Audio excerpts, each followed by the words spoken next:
Isang malupit na sampal ng katotohanan. Nakita ni Zarks ang kanyang matandang ina na nakaluhod sa sahig, kumakain ng tira-tirang pagkain habang nilalait ng asawa niyang si Tisara. "Basura ang lugar mo rito!" sigaw ng babaeng pinakamahal niya. Pero hindi alam ng taksil na asawa, ang bawat luha ng ina ay magiging mitsa ng isang malupit na paghihigante. Handa ka na bang makita ang pagbagsak ng isang reyna ng kasinungalingan? Sino ang tunay na magwawagi sa huli? Gamitin mo ang suot mong duster para punasan ang natapong wine na yan. Ang dumi-dumi mo na nga, pati ba naman itong sahig dudumihan mo pa sa katandaan mo? Napakawalang kwenta mo talaga. Ang boses na iyon, ang boses na madalas ay puno ng tamis at lambing kapag kausap siya, ay tila isang matalim na balisong na humiwa sa katahimikan ng mansyon. Napatigil si Zarks sa mismong bukana ng kusina. Hawak niya ang isang maliit na velvet box na naglalaman ng isang mamahaling kwintas na brilyante. Ito sana ang sorpresa niya para sa kanilang anibersaryo. Isang pasasalamat dahil sa pagkakaalam niya, si Tisara ang nag-aalaga at nagpapasaya sa kanyang mahal na ina habang siya ay abala sa trabaho sa ibang bansa. Ngunit ang nasasaksihan niya ngayon ay isang bang-ungot na hinding-hindi niya malilimutan. Sa gitna ng malawak at marangyang kusina, nakaluhod sa malamig na tiles ang kanyang ina, si Nanay Elena. Ang kanyang mga kamay na nanginginig sa katandaan ay pilit na pinupunasan ang pulang likido sa sahig gamit ang laylayan ng sarili nitong kupas na duster. Nakayuko ang matanda, tila isang basahang walang halaga sa paanan ni Tisara. "Sorry, Tisara. Hindi ko sinasadya. Nadulas lang ako dahil sa labo ng aking paningin." Pabulong na sagot ni Nanay Elena. Ang boses ay basag at puno ng takot. Isang mapanuyang tawa ang pinakawala ni Tisara. "Huwag kang mag-inarte sa harap ko, matanda ka. Wala rito si Zarks para kampihan ka. Akala mo ba ay natutuwa ako na nandito ka sa bahay ko? Palamunin ka na nga, pabigat ka pa." Sa puntong iyon, muling tumunog ang mamahaling cellphone ni Tisara. Sa isang iglap, ang kaninang boses demonyo ay naging malambing at puno ng pagnanasa. "Hi, babe. Yes, I'm just here at home.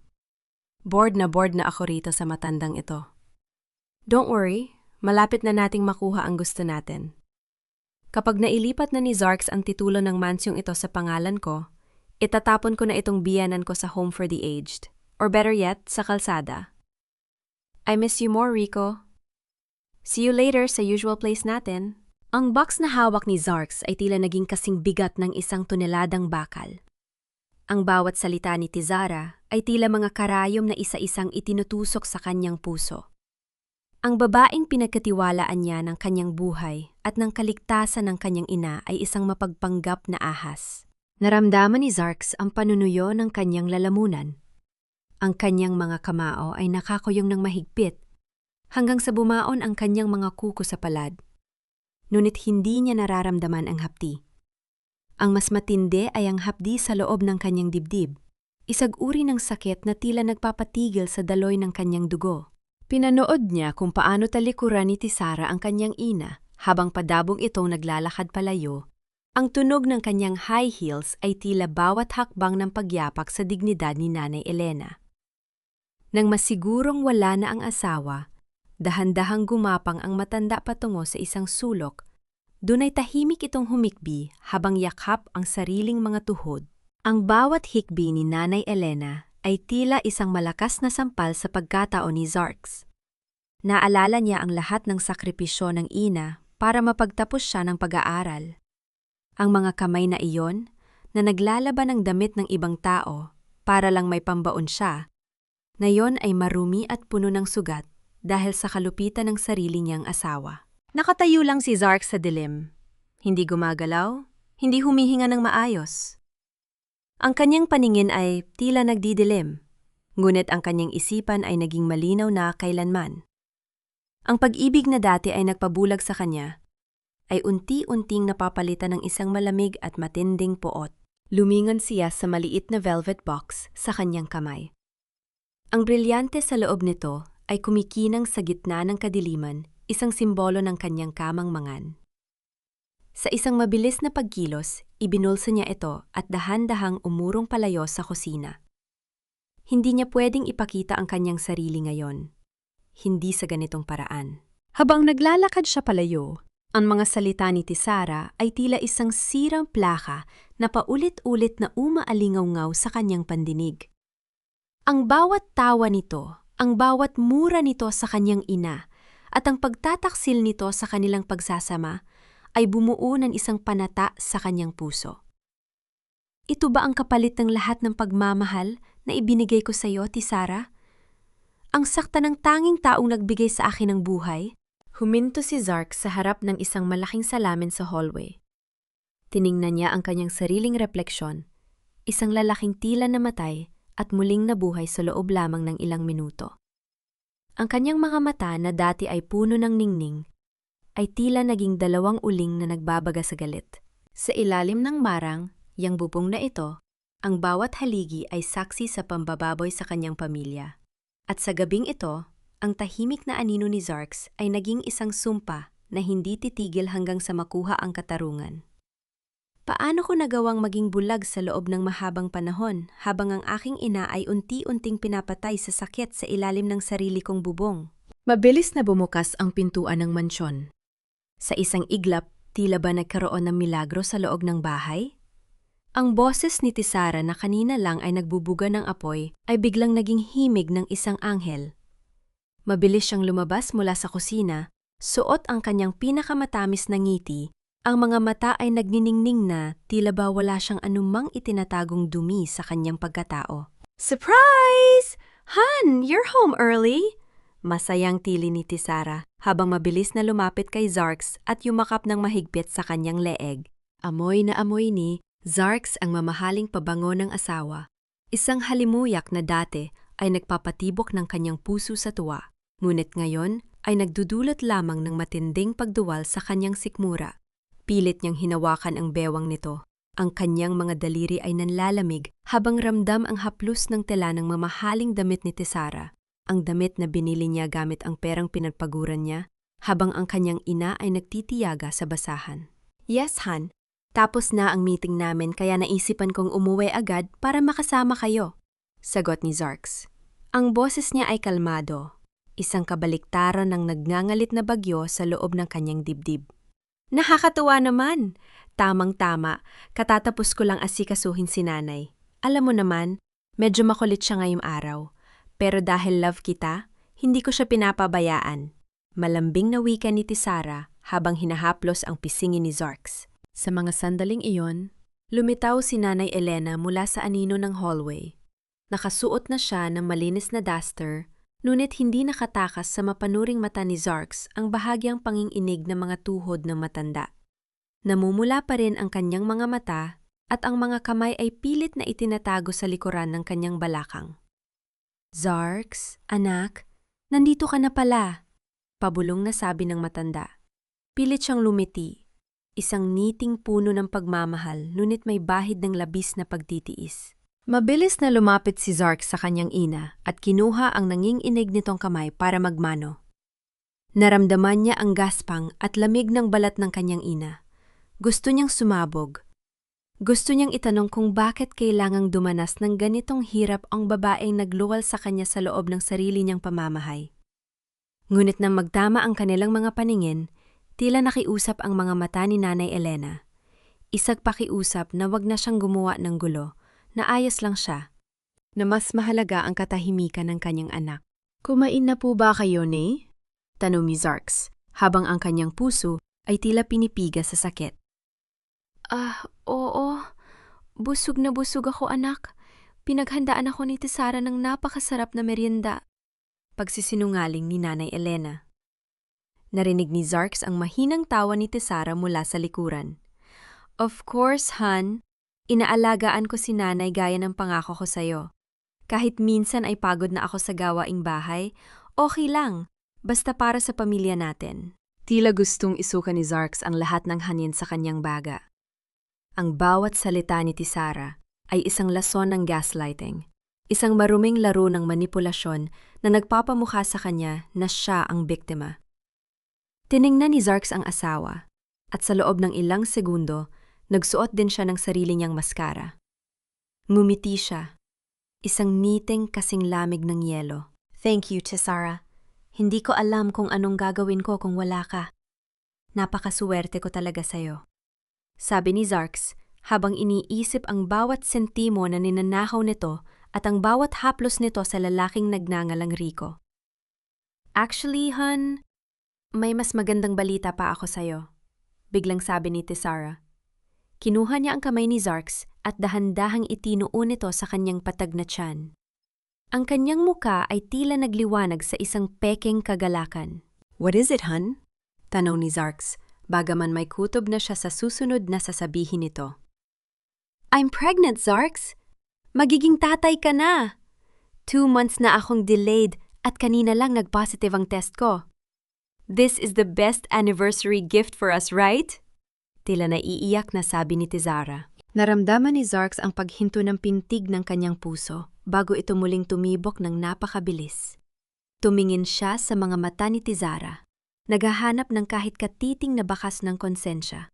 Ngunit wala siyang nakita kundi ang ganid at panlilin lang. Isang taon na ang nakalilipas mula nang sumailalim si Zarks sa isang lihim na vasectomy procedure dahil sa isang medical na kondisyon at dahil na rin sa kagustuhang mapagandaan muna ang kanilang kinabukasan. Wala siyang sinabihan, kahit ang kanyang ina, dahil balak niyang surpresahin si Tisara kapag handa na silang magkaanak sa pamamagitan ng reversal procedure. Ang balitang ito ni Tisara ay hindi isang himala. Ito ay isang hatol ng kamatayan para sa kanilang pagsasama. Pregnant? Ulit ni Zarks. Pilit niyang pinanatiling matatag ang kanyang boses, habang ang kanyang buong pagkatao ay nanginginig sa poot. Sigurado ka ba, hon?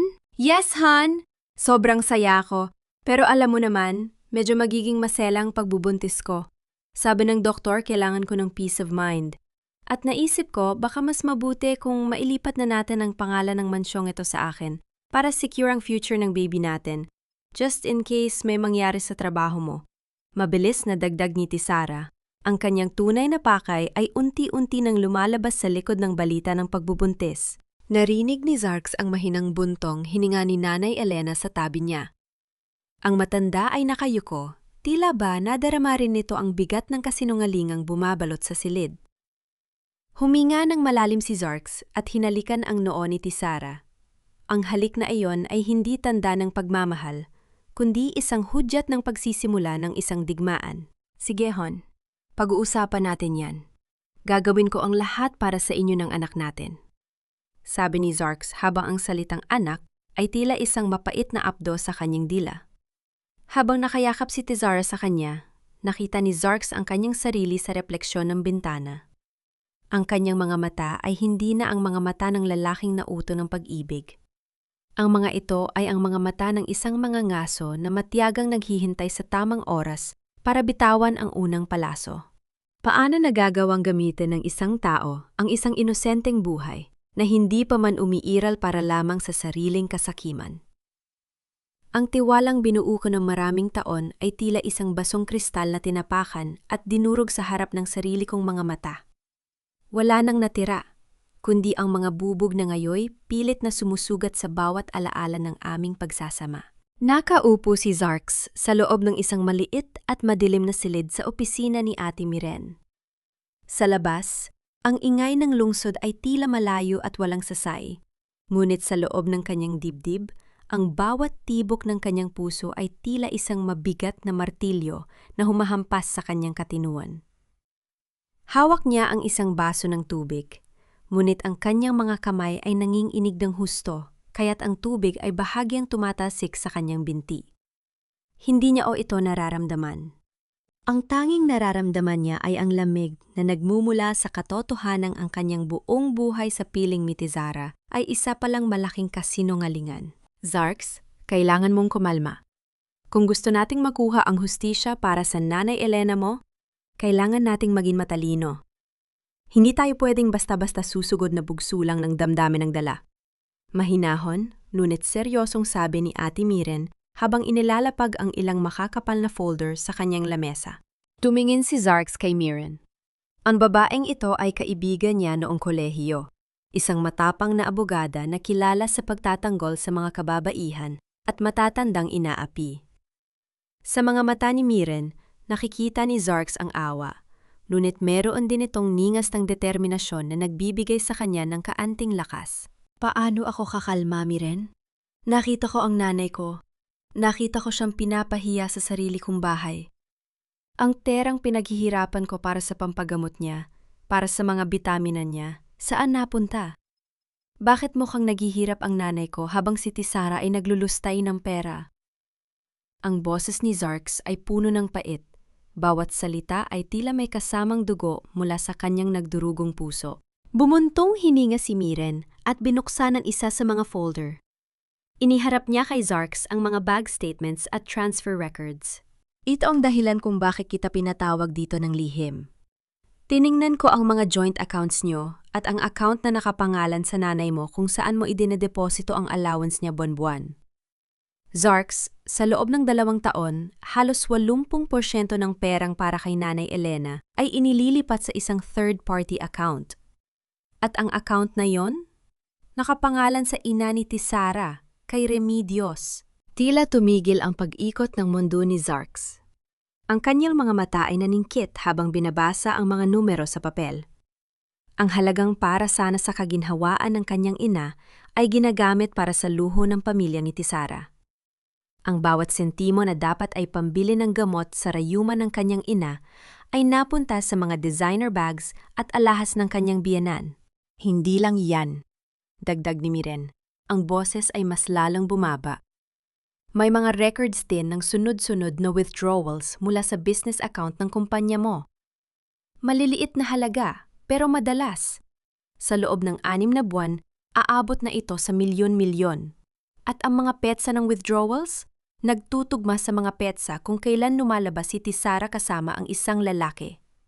Ang pangalan niya ay Rico.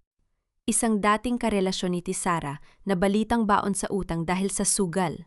Napahilig si Zarks sa kanyang upuan. Ang kanyang paningin ay nakatitig sa kisame. Ngunit wala siyang nakikita kundi ang mukha ng kanyang ina, ang mukha ng isang babaeng nagtiis ng gutom para lang mapagtapos siya. Ang babae ngayon ay ninanakawan ng sarili niyang asawa. Naramdaman ni Zarks ang pag-init ng kanyang mga mata. Hindi ito luha ng kahinaan, kundi luha ng isang anak na handang pumatay para sa dignidad ng kanyang ina. Napakawalang hiya niya. Ginamit niya ang pagmamahal ko. Ginamit niya ang nanay ko para magmukhang mabuti siyang asawa, habang unti-unti niya kaming binubutas mula sa loob. Pabulong na sabi ni Zarks. Ang kanyang boses ay tila galing sa ilalim ng lupa, malamig at nakakatakot. Hinawakan ni Miren ang kamay ni Zarks, isang mahigpit na hawak bilang suporta. Ito ang plano natin, Zarks. Hahayaan nating ituloy niya ang kanyang drama. Hahayaan nating maniwala siya na nakuha na niya ang loob mo. Sa ngayon, kailangan nating mag-install ng mga hidden camera sa bawat sulok ng mansyon niyo. Hindi lang sa kusina, kundi pati sa kwarto niya. Kailangan nating mahuli ang pag-amin niya tungkol sa peking pagbubuntis at ang pakikipagsabuatan niya kay Rico. Tumango si Zarks. Ang kanyang isipan ay nagsisimula ng bumuo ng isang madilim na estratehiya. Gusto kong makita siyang bumagsak sa paraang hindi na niya magagawang makabangon pa. Gusto kong maramdaman niya ang bawat hapdi na idinulot niya kay nanay. Gagawin natin yan, pangako ni Miren. Pero kailangan mong mag-ingat. Matalino si Tisara. Kapag naramdaman niyang may nagbabago sa kilos mo, baka mas lalong malagay sa panganib ang nanay mo. Mula ngayon, ikaw ang magiging pinakamagaling na aktor sa buhay niyo. Ipakita mo sa kanya ang pagmamahal na hinahanap niya, habang dahan-dahan nating hinihigpitan ang lubid sa kanyang leeg. Umalis si Zarks sa opisina ni Miren, habang ang dilim ng gabi ay bumabalot sa paligid. Habang nagmamaneho siya pauwi, tila naririnig niya ang bawat hikbi ng kanyang ina sa kusina kanina. Ang bawat kanto ng kalsada ay nagpapaalala sa kanya ng kanyang pagkukulang bilang anak. Pagdating niya sa harap ng kanilang mansyon, nakita niya ang liwanag mula sa bintana ng kanilang kwarto. Alam niyang nandoon si Tisara, naghihintay. Marahil ay nag-iisip na naman ng susunod na kasinungalingang sasabihin sa kanya. Huminga siya ng malalim, inayos ang kanyang suot, at pinilit na ibalik ang matamis na ngiti sa kanyang mga labi. Pumasok siya sa loob at dahan-dahang binuksan ang pinto. Ngunit sa halip na katahimikan, narinig niya ang mahinang boses ni Tisara mula sa veranda. Tila may kausap sa telpon. "Yes, babe? Huwag kang mainip. Konting tiis na lang. Mapapirma ko na siya sa deed of sale. Kapag nakuha ko na ang mansyon, itatapon na natin ang basurang matanda na yon sa kalsada. At si Zarks? Hahayaan ko siyang mabulok sa sarili niyang pait." Naniga si Zarks sa kanyang kinatatayuan. Ang kanyang puso ay tumitibok ng napakalakas na tila ba sasabog ito sa loob ng kanyang dibdib. Sa mga sandaling iyon, isang tumpak na plano ang nabuo sa kanyang isipan. Isang planong hindi lamang katarungan ang dala, kundi isang tadhana na hinding-hindi makakalimutan ni Tisara. Hanggang kailan ko kayang sikmurain ang bawat salita ng asawang itinuturing na basura ang aking ina, bago ko tuluyang bitawan ang halimaw na nagkukubli sa aking pagkatao.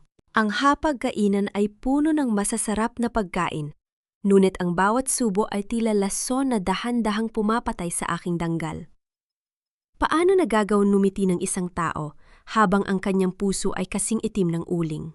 Maliwanag ang sinag ng araw na tumatago sa malaking bintana ng dining room, nagbibigay ng peking liwanag sa isang tahanang puno ng kadiliman. Nakaupo si Zarks sa kabisera ng lamesa, suot ang kanyang plansadong polo shirt habang binabasa ang diaryo. Ngunit ang kanyang mga mata ay hindi nakatuon sa mga balita, kundi sa bawat galaw ni Tisara na abala sa pag-aayos ng almusal. "Hun, here's your favorite brewed coffee. Bagong giling yan, just the way you like it." Malambing na sabi ni Tisara bago hinalikan si Zarks sa pisingi. Ang bango ng kape ay humahalo sa amoy ng kanyang mamahaling sabon. Isang kombinasyon na dati ay nagbibigay ng kapayapaan kay Zarks, pero ngayon ay nagpapabilis lamang ng tibok ng kanyang galit. "Salamat, Han. Napakaasi ka. Somo talaga," sagot ni Zarks, pinilit na huwag mangginig ang boses. Eksaktong pumasok si Nanay Elena sa silid, dahan-dahan ang lakad dahil sa kirot ng kanyang tuhod. "Zarks, anak, magandang umaga." Bago pa man makasagot si Zarks, mabilis na sumingit si Tisara. "Nay, diyan ka na lang sa maliit na sili sa gilid. Alam mo namang maselan ang pagbubuntis ko. Kailangan ko ng malawak na space dito sa table para hindi ako masuffocate." Nakita ni Zarks kung paano bahagyang napaatras ang kanyang ina. Ang upuang itinuro ni Tisara ay ang silya sa sulok. Malayo sa sentro ng lamesa, tila ba isang estrandyo ang matanda sa sariling pamamahay ng anak. "Sige, Tisara. Ayos lang ako rito." Mahinang tugon ni Nanay Elena. Kinuha ni Tisara ang isang pitzel ng gatas mula sa refrigerator. Sandali siyang napatigil, inamoy ang gatas, at bahagyang napaangat ang kanyang ilong sa baho. Alam ni Zarks ang amoy na yon. Ang gatas ay sira na. Ngunit sa halip na itapon ito, isang mapanuyang ngiti ang sumilay sa labi ni Tisara habang nakatalikod siya kay Zarks. Isinali ni Tisara ang sirang gatas sa baso ni Nanay Elena. "Nay, inumin mo to. Masustansya ito sa mga matatanda. Sayang naman kung itatapon, ang mahal na ng bilihin na yon." Nanlahi ang mga mata ni Zarks sa ilalim ng kanyang diaryo. Ang kanyang kamay na humahawak sa tasa ng kape ay nagsimulang manginig. Gusto niyang tumayo, kunin ang baso at ibuhos ang laman yon sa mukha ni Tisara. Ngunit naramdaman niya ang sulyap ng kanyang ina. Isang sulyap na nagsasabing, "Huwag na anak, huwag mo na siyang patulan." "Tisara, mukhang hindi na sariwa ang gatas na yan." Pigil na sabi ni Zarks, ang boses ay kasing lamig ng bakal. "Ano ka ba, Han? I checked it. Maayos pa yan." "Masyado lang sigurong sensitibo ang pang-amoy mo dahil sa stress sa work." Mabilis na depensa ni Tisara, sabay haplos sa kanyang tiyan. "Diba, baby? Gusto ni mommy na maging healthy tayo, kaya ayaw nating may nasasayang na pagkain." Pinanood ni Zarks kung paano itinaas ni Nanay Elena ang baso. Nakita niya ang pag-aalinlangan sa mga mata ng ina bago nito pikit matang ininom ang sirang gatas. Ang bawat lunok ng matanda ay tila isang patak ng asidong tumatama sa konsensya ni Zarks. "See? Okay naman kay nanay, di ba? You're so sensitive, hon." tumatawang sabi ni Tizara habang nilalagyan ng bacon ang plato ni Zarks. Anyway, pupunta ako sa mall mamaya with Mommy Remedios. I need to buy some maternity clothes. Baka malita ko ng uwi ah? Pakabait ka rito with nanay. Sige, mag-ingat kayo. Maikling sagot ni Zarks. Hindi na siya makatingin sa asawa dahil baka hindi na niya mapigilan ang kanyang mga kamay. Pagkaalis ni Tizara, mabilis na tumayo si Zarks at lumapit sa kanyang ina. Kinuha niya ang baso at inamoy ito. Ang baho ay sapat na para masuka ang sinuman. Nay! Bakit niyo ininom? Alam niyo namang sira na ito? May halong pait na tanong ni Zarks habang hinahaplos ang likod ng ina. Ayaw ko lang na mag-away kayo, Zarks. Konting tiis lang anak. Buntis ang asawa mo, baka makaapekto sa bata ang tensyon. Sagot ni Nanay Elena, pilit pa ring pinoprotektahan ang damdamin ng anak. Hindi nakasagot si Zarks. Iniwan niya ang kanyang ina sa kusina at dumaan sa likod ng bahay para itapon ang basura. Isang gawain na madalas niyang ginagawa para makapag-isip. Ngunit habang binubuksan niya ang basura, sa gilid ng garahe, may isang bagay na kumuha ng kanyang atensyon. Sa ibabaw ng mga itinapong tissue at balat ng pagkain, may isang maliit na kulay pilak na pakete. Dahan-dahang yumuko si Zarks at kinuha ito. Ang kanyang puso ay tila tumalon sa kanyang lalamunan nang mabasa ang nakasulat. Isa itong empty blister pack ng birth control pills. At ang petsa ng pagkakagamit? Nitong nakaraang linggo lang ang huling tableta. Napatitig si Zarks sa pakete sa kanyang palad. Kung buntis si Tizara ng 2 buwan gaya ng sinasabi niya, bakit siya uminom ng gamot na hinding-hindi dapat iniinom ng isang nagdadalang tao? At bakit siya gumagagit ng contraception kung plano nilang magkaanak? Ang bawat piraso ng puzzle ay unti-unti nang nabubuo sa isipan ni Zarks. Ang sirang gatas para sa kanyang ina, ang matatamis na salita para sa kanya, at ang malaking kasinungalingan tungkol sa batang hindi naman umiiral sa loob ng kanyang sinapupunan. Naramdaman ni Zarks ang isang kakaibang katahimikan sa paligid. Ang hangin ay tila tumigil sa pag-ihip. Lumingon siya sa direksyon kung saan umalis ang sasakyan ni Tizara. Ang kanyang mukha ay nawala na ng anumang emosyon. Ang bawat tableta na ininom mo ay isang pako sa kabao ng ating pagsasama, Tizara. At sisiguraduhin kong ikaw mismo ang hihiga sa loob nito. Walang amoy ang katotohanan. Ngunit ang bawat kasinungalingan ay may nakakasulasok na baho na hindi kayang takpan ng anumang mamahaling pabango. Huminto ang sasakyan ni Zarks sa isang madilim at liblib na kalsada sa labas ng lungsod. Ang tanging liwanag ay nagmumula sa dashboard ng kanyang kotse na nagbibigay ng malamlam na sinag sa kanyang mukhang tila inukit sa bato dahil sa tindi ng tensyon. Sa kanyang tabi, tahimik na nakaupo si Ate Miren.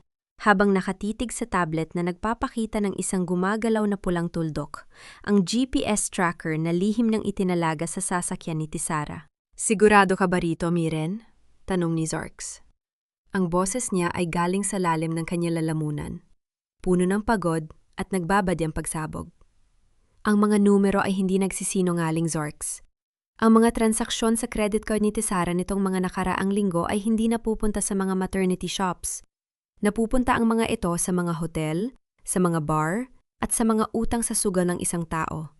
Sagot ni Miren habang inililipat ang screen para ipakita ang litrato ng isang lalaki. Tinitigan ni Zarks ang litrato.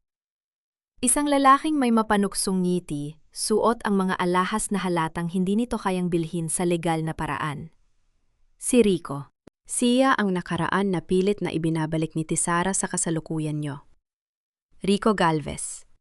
Isang pro-gambler at linta sa mga mayayamang babae. Ayon sa nakuha kong impormasyon, si Rico ang dahilan kung bakit muntik nang makulong si Tizara bago ka pa niya makilala. Mukhang hindi lang pera ang habol nila sa'yo, Zarks. May mas malalim pa silang plano. Dagdag ni Miren. Hindi nagtagal, huminto ang pulang tuldok sa screen. Isang luma at tagumutel na napapalibutan ng matatayog na puno. Narinig ang mahinang pagpihit ni Zarks sa manibela habang dahan-dahan niyang iho ang sasakyan patungo sa kabilang kanto para hindi sila mapansin. Bumaba sila ng sasakyan. Ang tunay na tunog ng gabi, ang huni ng mga kuliglig at ang kaluskos na mga dahon sa ilalim ng kanilang mga sapatos ay tila sumasabay sa mabilis na tibok ng puso ni Zarks. Nagtago sila sa likod ng isang malaking puno, sapat na malapit para makita ang parking lot ng motel. Doon, nakita niya ang pamilyar na SUV ni Tisara. Bumukas ang pinto ng sasakyan at lumabas ang kanyang asawa. Hindi ito ang Tisara na nakikita niya sa bahay na laging balot ng cardigan at nagpapanggap na nanghihina dahil sa pagbubuntis. Suot niya ang isang maikli at hapit na itim na damit. Ang kanyang kilos ay puno ng sigla at katiyakan. Kasunod nito, lumabas ang isang lalaki mula sa dilim ng gusali. Sinalubong niya si Tisara ng isang mahigpit na yakap. Nakita ni Zarks kung paano isinadal ni Tisara ang kanyang ulo sa balikat ni Rico. Ang parehong balikat na dapat ay sa kanya lamang nakalaan. Naramdaman ni Zarks ang pag-akyat ng init mula sa kanyang tiyan patungo sa kanyang ulo. Ang bawat haplos ni Rico sa buhok ni Tisara ay tila isang maruming uod na gumagapang sa balat ni Zarks. "Bakit, Tisara? Bakit kailangan mong gawin ito sa amin?" Pabulong na tanong ni Zarks sa hangin. Ang kanyang mga mata ay nanunuyo sa tindi ng galit. Nailapit ni Miren ang isang high-definition na listening device sa direksyon ng dalawa.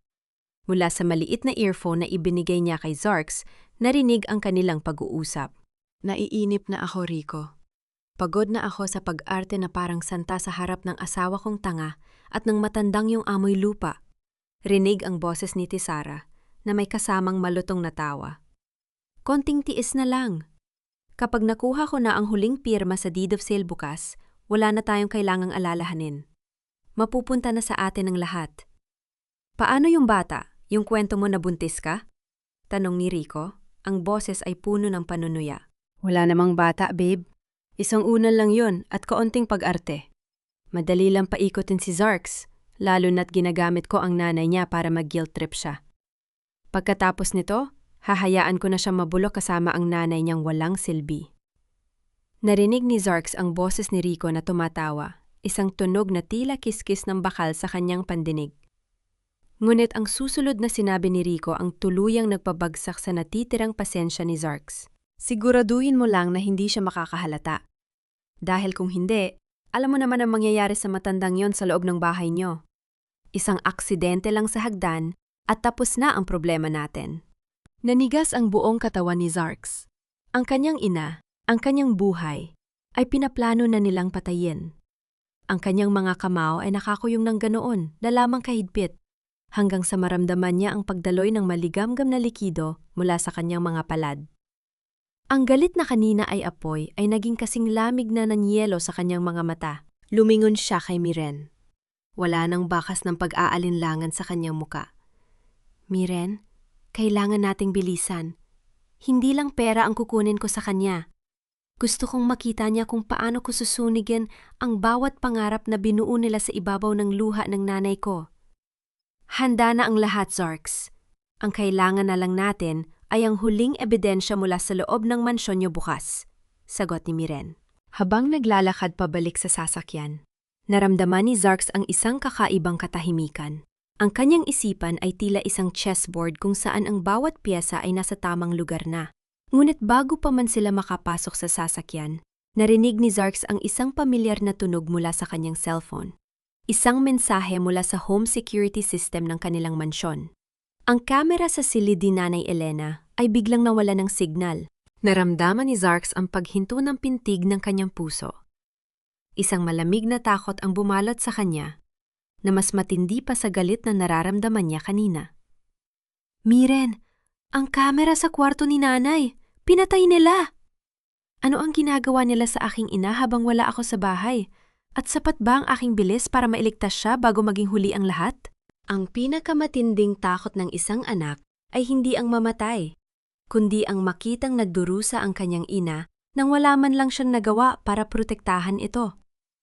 Ganyan kabilis ang pagtakbo ng dugo sa mga ugat ni Zarks habang pilit niyang pinatatakbo ang kanyang sasakyan sa gitna ng kadiliman. Ang bawat segundo na lumilipas ay tila isang hatol ng bitay.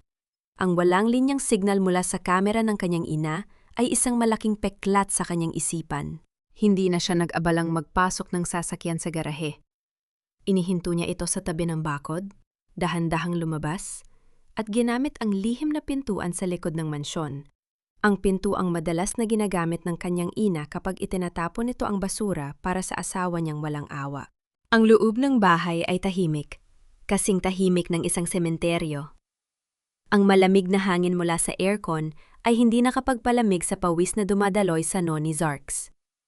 Ang bawat hakbang niya sa karpet ay walang tunog, ngunit sa loob ng kanyang dibdib, ang tibok ng kanyang puso ay tila isang tambol na nagbabadya ng trahediya.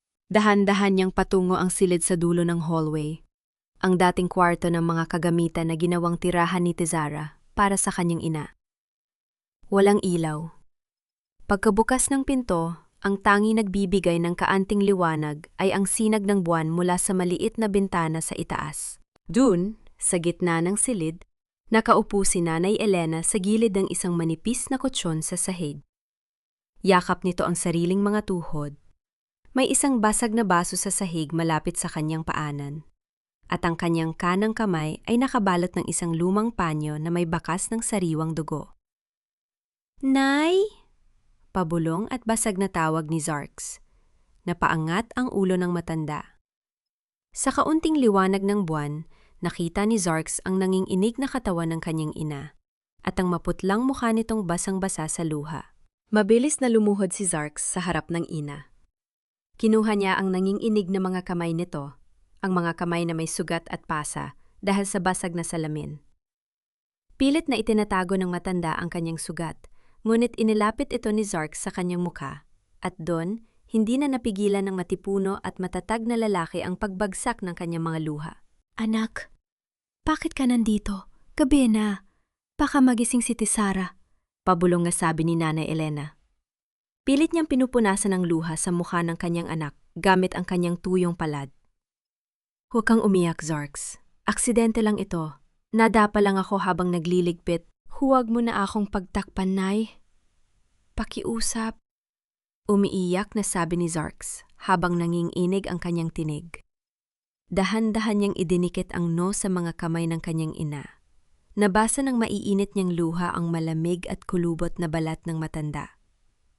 "Nakita ko ang lahat. Alam ko kung paano kanya tratuhin. Bakit hindi mo man lang sinabi sa akin? Bakit pinili mong sarilinin ang lahat ng sakit na yon?" Sandaling natahimik ang matanda. Unti-unti niyang itinaas ang tingin kay Zarks. Sa kanyang mga mata ay mababanaag ang malalim na dalamhati. Ngunit higit pa ron ang walang hanggang pagmamahal.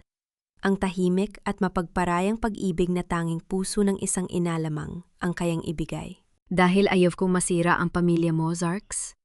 Mahinang tugon ni Nanay Elena. Ang boses ay puno ng pagsasakripisyo.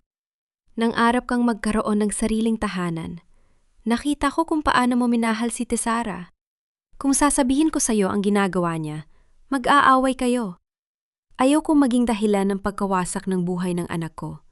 Ang tiisin ang sakit ay maliit na bagay lang para sa akin. Basta maging masaya ka." Ang bawat salita ng ina ay tila isang balisong na ibinabaon ng malalim sa puso ni Zarks. Ang tiis at sakripisyo ng kanyang ina ay ginamit at inabuso ng isang babaeng walang ibang minahal kundi ang pera. "Hindi yun pamilya, Nay." Galit na pabulong ni Zarks. Ngunit ang kanyang hawak sa kamay ng ina ay mananatiling maingat at puno ng pagmamahal.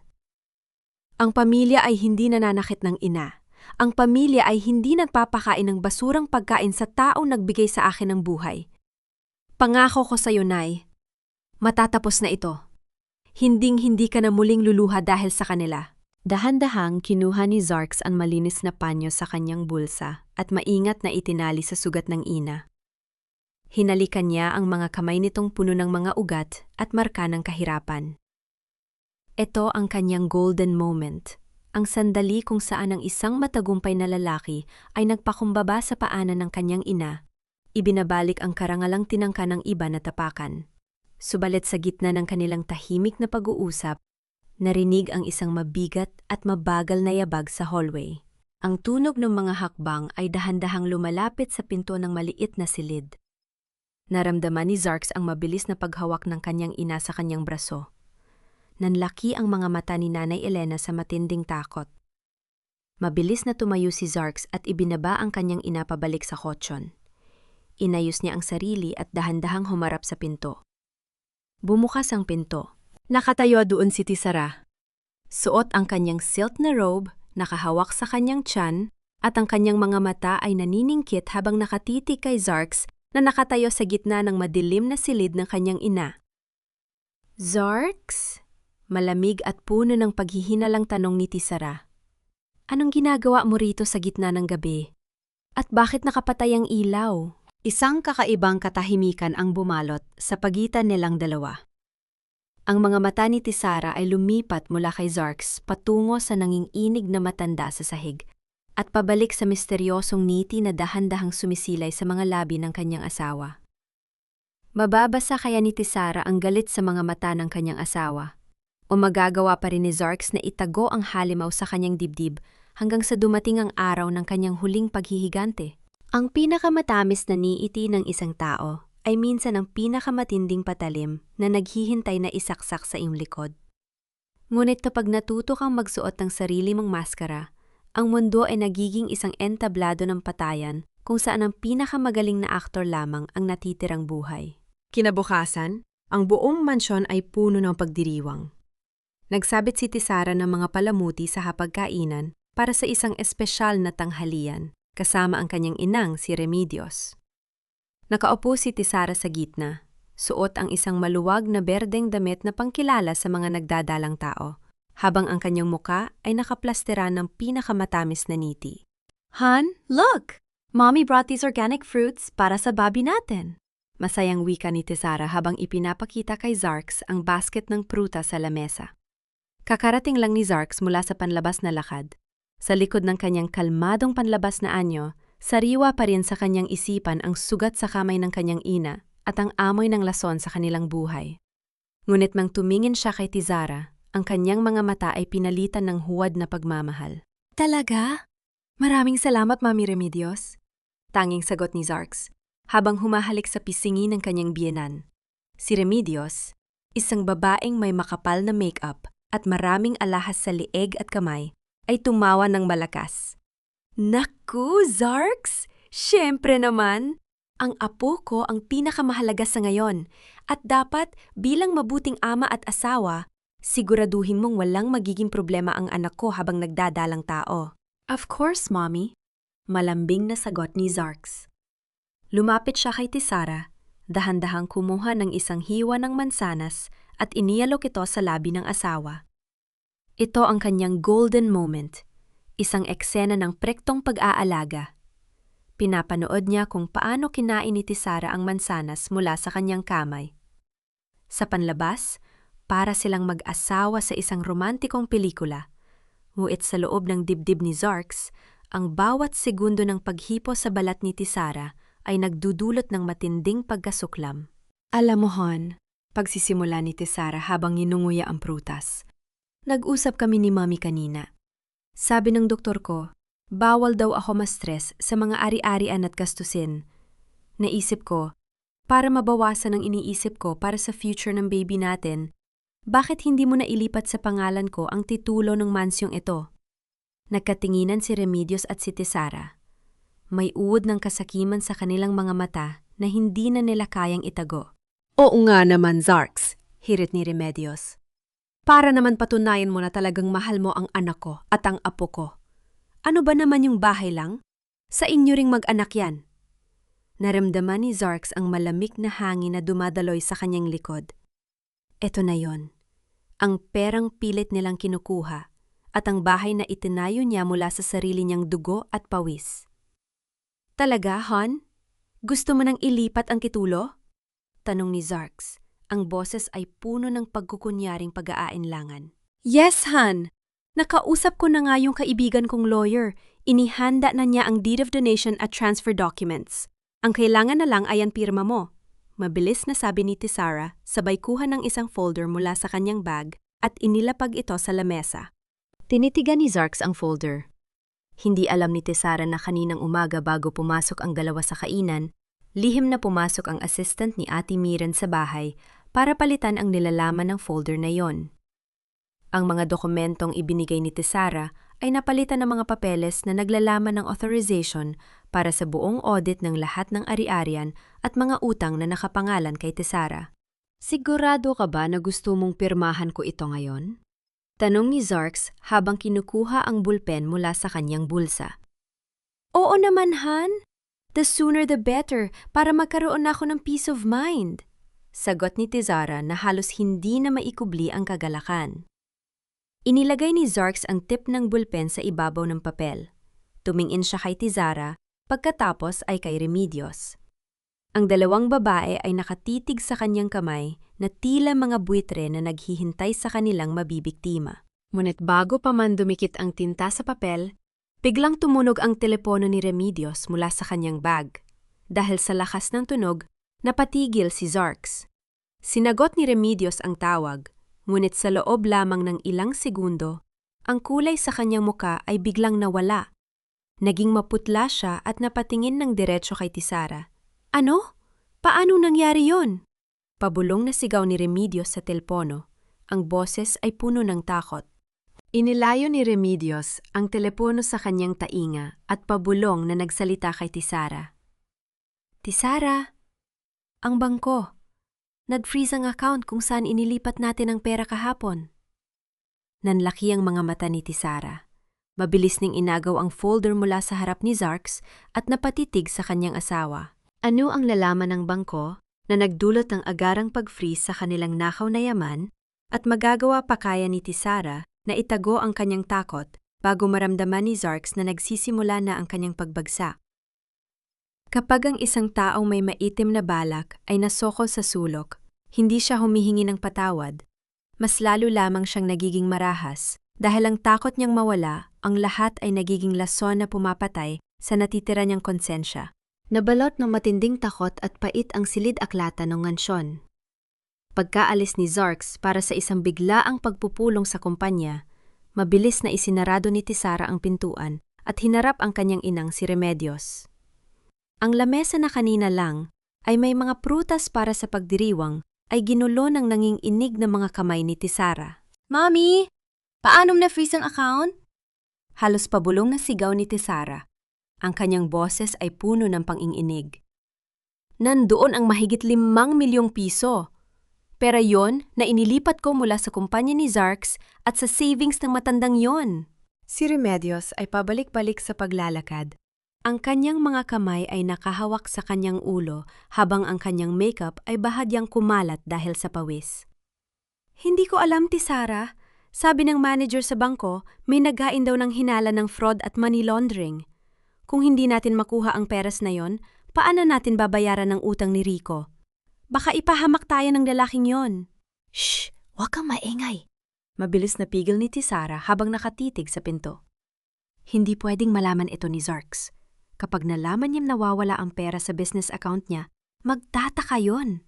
Sa kabilang dako ng dingding, sa maliit na espasyo sa tabi ng hagdanan, nakatayo si Nanay Elena. Hawak nito ang isang basong tubig na balaksanan niyang dalhin sa kanyang silid. Narinig ng matanda ang bawat salita. Narinig niya ang tungkol sa milyon-milyong peras na ninakaw, ang pangalang Rico, at ang pandaraya sa kanyang anak. Nanlalamig ang mga daliri ng matanda habang dahan-dahang itinatabi ang baso sa maliit na mesa.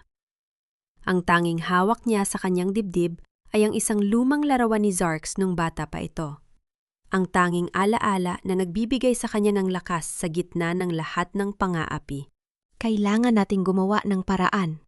Marahas na wika ni Tisara mula sa loob ng silid. Kailangan nating mapapirma si Zarks sa deed of sale bago matapos ang linggong ito. At para hindi makasagabal ang matandang yon, itatapon natin siya bukas na bukas din. Itatapon? Saan? Tanong ni Remedios.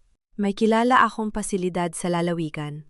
Isang lumang home for the aged na hindi nagtatanong ng maraming papeles basta may bayad. Doon natin siya ikukulong. Sasabihin natin kay Zarks na nagkusa ang nanay niya na umalis dahil gusto nitong magmuni-muni sa probinsya. Kapag wala na ang matanda rito, mas madali na nating maipapasa ang bahay sa pangalan ko. Narinig ni Nanay Elena ang malupit na planong yon. Naramdaman niya ang matinding panging-inig sa kanyang mga tuhod. Ang takot na mailayo sa kanyang anak. Ang takot na ikulong sa isang lugar na malayo kay Zarks ay nag-udyok sa kanya na gumawa ng isang bagay na hindi pa niya kailanman ginawa. Ang magtago at tumakas. Dahan-dahang humakbang ang matanda palayo sa pinto. Pilit niyang pinipigilan ang kanyang paghinga habang dahan-dahang naglalakad patungo sa pinto sa likod ng bahay. Ang bawat hakbang ay parang isang tuneladang bakal dahil sa kirot ng kanyang rayuma. Ngunit sa gitna ng kanyang pagmamadali, ang kanyang paa ay bahagyang tumama sa gilid ng isang flower vase sa hallway. Nayanig ito at gimawa ng isang mahabang tunog sa tahimik na bahay. Patiwasay na bumukas ang pinto silidaklatan. Sino yan? Ang boses ni Tizara ay malamig at puno ng paghihinala. Mabilis na naglakad si Tizara patungo sa hallway at nakita ang likod ng matandang pilit na naglalakad palayo. Ang mga mata ni Tizara ay naningkit. Ang kanyang mukha ay nawala ng anumang bakas ng pagiging tao. Pinalitan ng purong galit at takot na mabuking. Nakikinig ka pala, matanda ka? Sigaw ni Tizara habang mabilis na sumusugod patungo kay Nanay Elena. Inabot ni Tizara ang braso ng matanda at marahas itong pinalipit pabalik. Napasigaw sa sakit si Nanay Elena habang ang lumang larawan ni Zarks ay tumalsik mula sa kanyang kamay at nahulog sa sahig. Saan ka pupunta, ha? Akala mo ba makakatakas ka sa akin? Galit na banta ni Tizara habang kaladkad ang matanda patungo sa madilim na bodega sa ilalim ng hagdan. Diyan ka nababagay. Diyan ka maghihintay hanggang sa sunduin ka ng mga kukuha sa'yo bukas. Tizara, pakiusap. Huwag ang anak ko. Huwag mong saktan si Zarks. Pakiusap ni Nanay Elena habang umiiyak. Ngunit binaliwala ito ni Tizara. Ipinasok ni Tizara ang matanda sa loob ng bodega at marahas na isinarado ang pinto, sabay lagay ng padlock sa labas. Sa loob ng kadiliman, napaluhod si Nanay Elena habang kinakapa ang pinto. Ang kanyang mga hikbi ay walang nakakarinig. Nakatayo si Tizara sa labas ng bodega, nanginginig sa galit at takot. Tumingin siya sa sahig at nakita ang lumang larawan ni Zarks na nahulog ng matanda. Yumapaktak ang kanyang high heel sa ibabaw ng larawan, dinudurog ang salamin. Ngunit sa mismong sandaling iyon, ang maliwanag na ilaw ng isang sasakyan ay tumama sa bintana ng sala. Ang tunog ng paghinto ng gulong sa semento sa labas ay nagbadya ng pagdating ni Zarks. Mapagtatakpan pa kaya ni Tizara ang ginawa niya sa ina ni Zarks? O ito na ang sandali na tuluyang lalabas ang katotohanan sa gitna ng kadiliman? Ang bawat kasinungalingan ay may dalang bigat na hindi kayang pasanin ng taong gumagawa nito. At sa bawat hakbang ng pagtatakip, lalong lumalalim ang hukay na kanilang pinagtataguan. Inihinto ni Zarks ang kanyang sasakyan sa tapat ng pintuan. Ang maliwanag na ilaw mula sa headlights ay tumama sa salamin ng sala, kung saan nakatayo si Tizara na pilit na inaayos ang kanyang sarili. Bago lumabas ng sasakyan, tiningnan ni Zarks ang kanyang cellphone. Isang abiso mula kay Ate Miren ang lumabas sa screen. Nakakonect na uli ang backup feed sa bodega. Mag-ingat ka. Bumaba si Zarks. Ang malamig na simoy ng hangin sa gabi ay pumapasok sa kanyang dibdib. Ngunit ang panloob na init ng kanyang galit ay mas matindi. Dahan-dahan niyang binuksan ang pangunahing pinto ng mansyon. Han! Nakauwi ka na pala? Mabilis na salubong ni Tizara. Ang kanyang boses ay may bahagyang panginginig na pinilit niyang itago sa pamamagitan ng isang mabilis na yakap. Akala ko ba gabi ka na matatapos sa opisina? Natapos lang maaga ang meeting, Han. Malamig, ngunit kalmadong sagot ni Zarks. Ang kanyang mga mata ay gumagala sa paligid ng sala. Nasaan si Nanay? Bakit napakatahimik ng bahay? Si Nanay? Napaatras ng kaunti si Tizara, napahawak sa kanyang tiyan para gamitin na naman ang kanyang paboritong dahilan. Medyo masama ang pakiramdam niya kanina, Hon. Sabi niya sa akin, gusto daw niyang magpahinga ng maaga. Pinatulog ko na siya sa kwarto niya at pinalok ang pinto para walang makaistorbo sa kanya. Ganun ba? Tanong ni Zarks habang humahakbang patungo sa hallway. Habang naglalakad, may napansin si Zarks sa semento malapit sa ibaba ng hagdanan. Isang maliit na bagay na kumikinang sa ilalim ng ilaw. Yumuko siya at kinuha ito. Isa itong basag na piraso ng salamin mula sa isang lumang frame. At sa ilalim nito ay ang larawan ng kanyang sarili noong siya ay bata pa. Ang larawang laging hawak ng kanyang ina. May bakas pa ng dugong na tuyo sa gilid ng papel. Naramdaman ni Zarks ang pagpigas sa kanyang puso. Ito ang kanyang golden moment, ang pagkahawak sa huling alaala na pilit na pinrotektahan ng kanyang ina, bago ito saktan ng walang awang babaeng ito. Dahan-dahang pinunasan ni Zarks ang alikabok sa larawan gamit ang kanyang hinlalaki at ibinulsa ito. "Han, ano yan?" Tanong ni Tisara na nakatayo sa kanyang likuran. Ang boses ay puno ng takot at paghihinala. Mabilis na humarap si Zarks, suot ang isang nakalolokong niiti. "Wala, Han. May napansin lang akong basag na salamin. Baka nakasugat pa ito kay nanay kung hindi natin lilinisin." Oo nga. Baka nabagsak ni nanay kanina." Mabilis na depensa ni Tizara. "Huwag mo nang alalahanin yan. Ako na ang magpapalinis sa katulong bukas." "Papasok muna ako sa kwarto para magpalit," sabi ni Zarks sabay lakad patungo sa kanyang silid. Pagkapasok sa kwarto, mabilis na isinarado ni Zarks ang pinto at inilabas ang kanyang cellphone. Binuksan niya ang secret live video feed mula sa camera na itinago ni Miren sa bodega sa ilalim ng hagdan. Sa maliit na screen, nakita niya si Nanay Elena. Nakaluhod ang matanda sa dilim, nakasandal ang ulo sa pinto ng bodega at mahina nagdarasal. "Panginoon ko, ingatan niyo po ang anak ko. Huwag niyo pong hahayaan na masira ang buhay niya." Pabulong na panalangin ng matanda na malinaw na naririnig sa audio receiver ng telepon. Ang bawat salita ng ina ay tila isang balisong na sumasaksak sa puso ni Zarks. Ngunit nagbibigay din ito ng isang bagong pag-asa. Ang pag-asa na sa kabila ng lahat ng kadiliman, ang pagmamahal ng kanyang ina ang magiging liwanag na gagabay sa kanila patungo sa kalayaan. Inilagay ni Zarks ang kanyang wireless earpiece. "Miren, nakikita ko na si nanay. Nakakulong siya sa bodega sa ilalim ng hagdan. Kailangan ko siyang ilabas bago mag-umaga." "Mag-ingat ka, Zarks," rinig ang boses ni Miren sa earpiece. "Nakuha na natin ang buong audio recording ng pag-uusap nila ni Remedios tungkol sa pagtatapon kay nanay sa lalawigan. Sapat na ito para sa kasong kidnapping at serious illegal detention, bukod pa sa fraud." "Hindi pa sapat yan, Miren." Galit na pabulong ni Zarks habang nakatitig sa pintuan ng kanyang kwarto. "Gusto ko makita ng buong mundo kung anong uri ng demonyo ang itinago ko sa buhay ko. Itutuloy natin ang plano sa charity ball ngayong linggo." "Sige. Pero kailangan nating ilipat si nanay sa ligtas na lugar ngayong gabi habang tulog si Tisara," paalala ni Miren.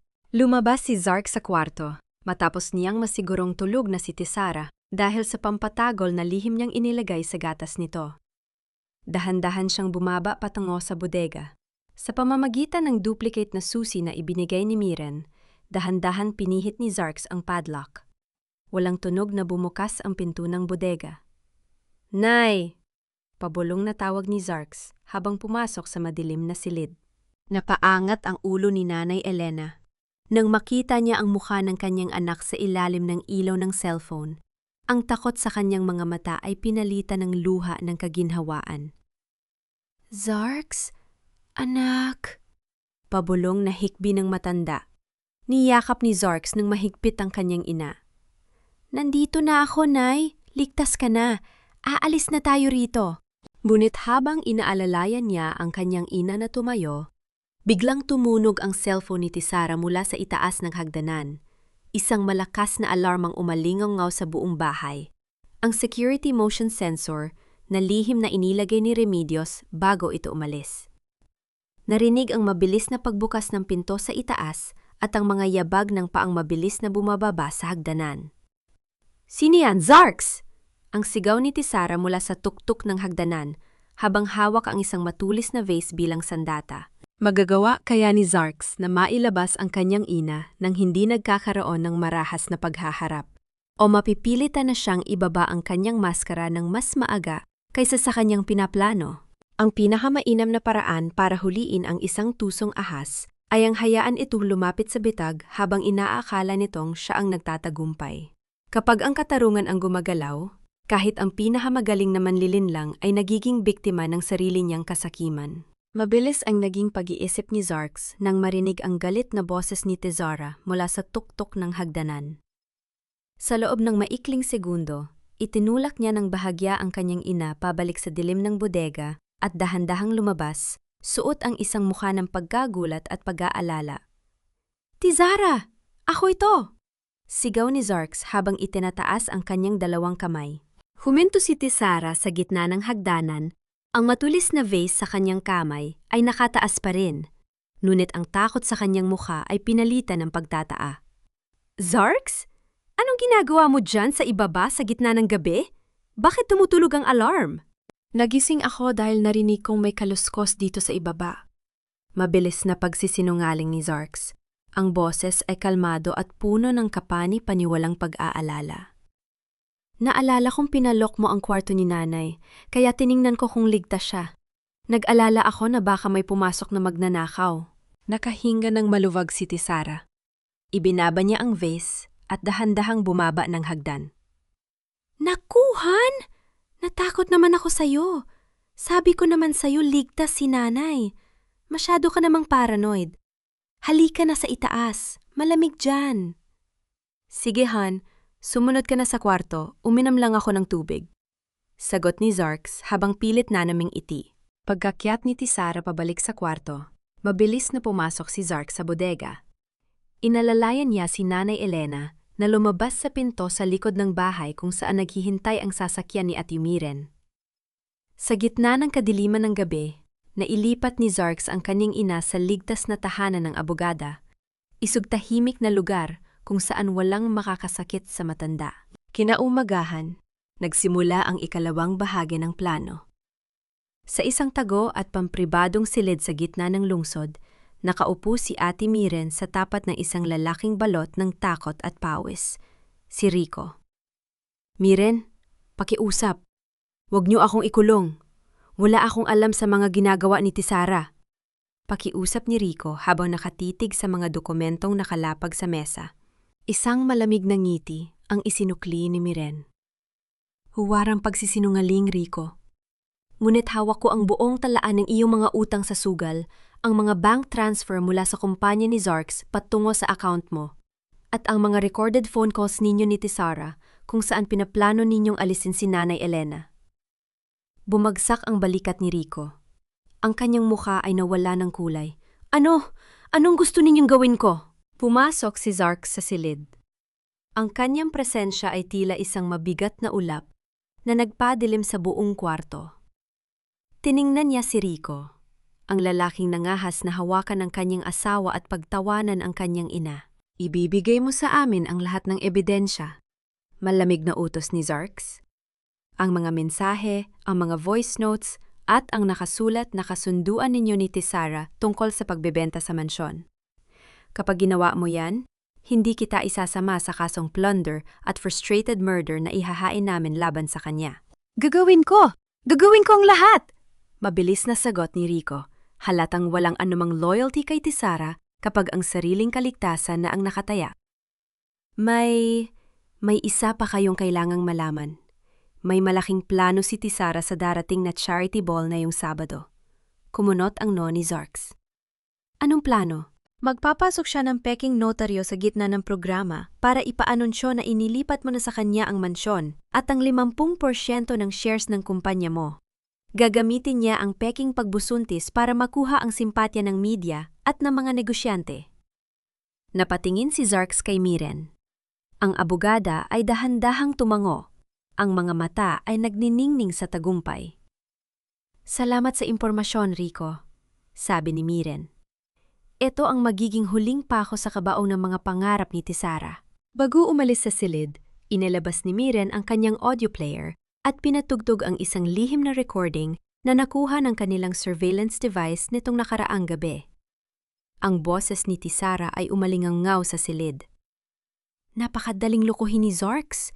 Isang iyak ko lang at kaanting lambing, naniniwala agad ang tangang yon. Pagkatapos ng charity ball, itinapon ko na siya sa kalsada kasama ang matandang nanay niya." Tinitigan ni Zarks ang audio player. Ang bawat salita ni Tizara ay hindi na nagdudulot ng sakit sa kanya. Ito ay nagbibigay na lamang ng isang malamig at matalas na katiyakan na ang araw ng paniningil ay dumating na. Nakahanda na ba ang lahat para sa charity ball bukas, Miren? Tanong ni Zarks habang pinalipas ang huling mga sandali ng paghihintay. Nakahanda na ang lahat, Zarks. Ang entablado ay nakahanda na para sa huling pagtatanghal ni Tizara, sagot ng abogada. Habang nakatitig sa bintana ng matayag na gusali, naramdaman ni Zarks ang pagitang katahimikan bago ang malakas na bagyo. Ang babaeng nag-akalang siya ang pinakamagaling na manlilinlang ay hindi nakakaalam na ang mismong entablado ng kanyang tagumpay ang magiging lugar na kanyang pinakamalaking kapahamakan. Handa na ba ang mundo na makita ang pagbagsak ng isang reyna ng kasinungalingan? At ano ang mangyayari kapag ang mismong taong kanyang hinamak ang hahawak ng hatol sa kanyang kapalaran? Ang pinakamatamis na hapunan ay ang huling hapunan sa hapag ng isang taong hindi nakakaalam na ang bawat pagkain sa kanyang harap ay huling lasa ng kanyang kalayaan. Ang katahimikan bago ang bagyo ay hindi tanda ng kapayapaan, kundi tanda ng pagtitipon ng lakas ng isang malupit na tadhana. 2 araw bago ang Grand Charity Ball, ang dining hall ng mansyon ay nabalot ng isang kakaibang alindog. Nagpalagay si Zarks ng mga kandila sa gitna ng mahabang lamesa, puno ng mga mamahaling pagkain mula sa isang sikat na restauran at 2 baso ng mamahaling inumin. Nakatayo si Tizara sa gitna ng silid, suot ang isang mamahaling seda na damit, habang nakatitig sa kanyang asawa na may kasamang matamis at maipagmamalaking ngiti. "Han, this is so romantic! Para sa akin ba talaga ang lahat ng ito?" Tanong ni Tizara habang dahan-dahang lumalapit at yumayakap sa balikat ni Zarks. "Of course, Han," sagot ni Zarks habang inaalalayan si Tizara na maupo sa kanyang silya. "Gusto kong maging espesyal ang gabing ito para sa'yo. Pagkatapos ng lahat ng paghihirap mo nito mga nakaraang buwan, nararapat lang na ibigay ko sa'yo ang pinakamasarap na gabi." "Naku, Han, you're so sweet!" Kinitingit na tugon ni Tizara. "By the way, napansin ko kanina pa, wala si nanay sa kwarto niya. Nasaan na ba siya?" Tumingin si Zarks kay Tizara. Ang kanyang mga mata ay walang anumang bakas ng galit. Isang malalim at malinis na ilog ng kalmado na hindi kakikitaan ng anumang panganib sa ilalim. "Pinadala ko muna si nanay sa isang sikat na wellness resort sa Tagaytay, Han." Maikling sagot ni Zarks habang isinasaayos ang plato ng asawa. "Naisip ko kasi ang sinabi mo.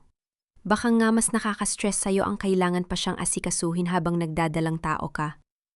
Mas mabuting dun muna siya para makapag-focus tayo sa baby natin at sa charity ball bukas." Nanlaki ang mga mata ni Tizara sa tuwa. Sa kanyang isip, hindi na niya kailangang mag-abala pang ipatapon ang matanda dahil ang mismong tangang asawa na niya ang gumawa niyon para sa kanya. "Oh, Zarks! That's so thoughtful of you!" Natutuwang sabi ni Tizara habang hinahaplos ang kamay ng asawa. "I'm so glad na naintindihan mo rin ako. Mas makakapag-focus na ako sa pregnancy ko at sa paghahanda para sa event bukas." "Uuhan, bukas matatapos na ang lahat ng alalahanin mo." Makahulugang sabi ni Zarks sabay angat ng kanyang baso. "Para sa ating hinaharap, para sa bawat sakripisyong ibinigay natin." "Cheers, Han! Para sa magandang hinaharap!" Nakangiting tugon ni Tizara sabay inom. Ito ang golden moment ng gabing iyon. Isang hapunan ng 2 taong nakasuot ng magkaibang maskara. Si Tizara, naniniwalang hawak na niya ang buong mundo sa kanyang mga palad.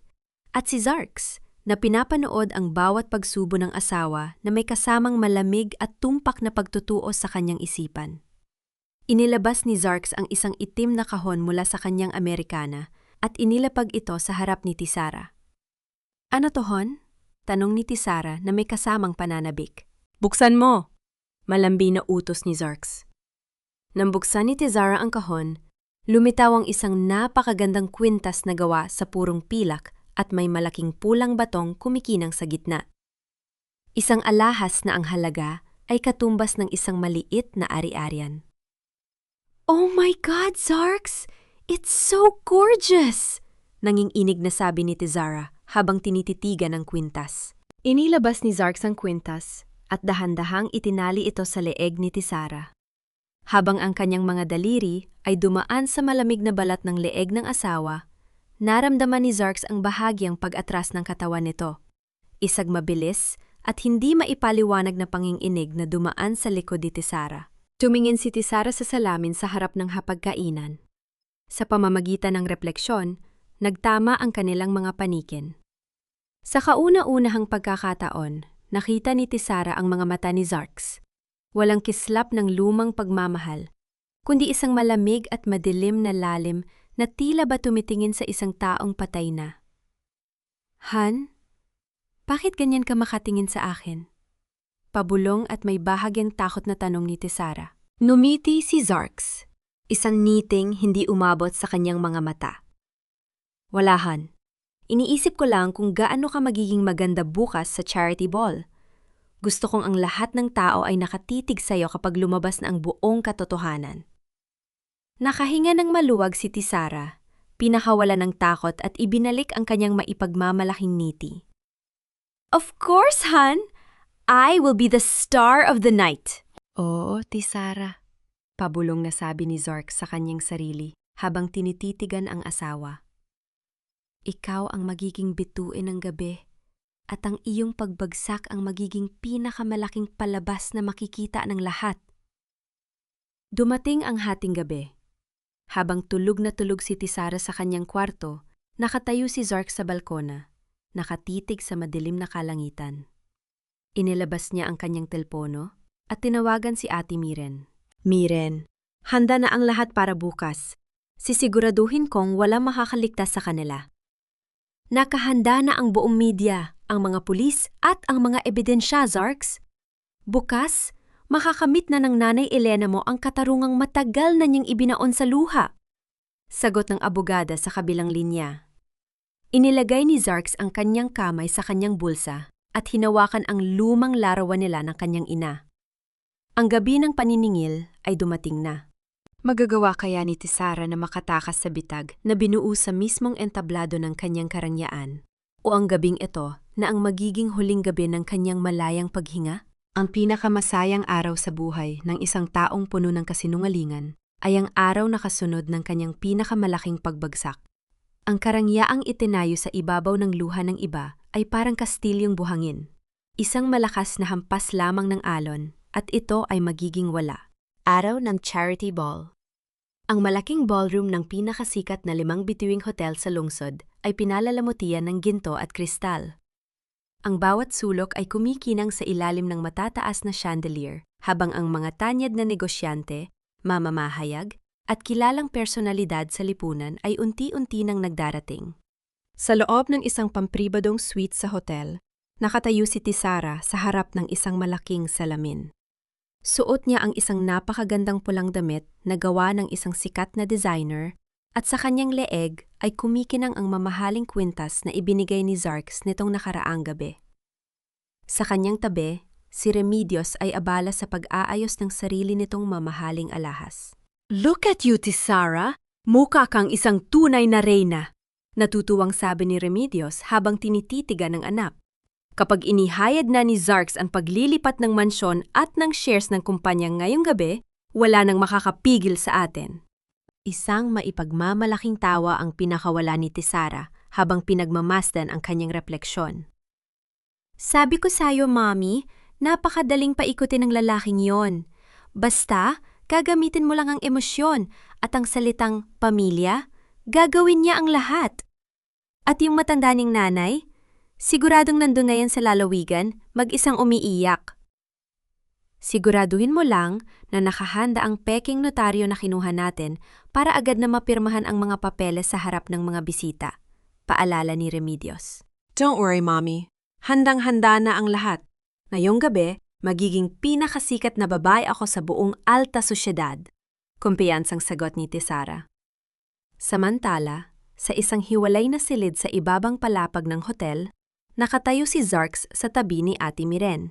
Suot ni Zarks ang isang eleganteng itim na tuxedo.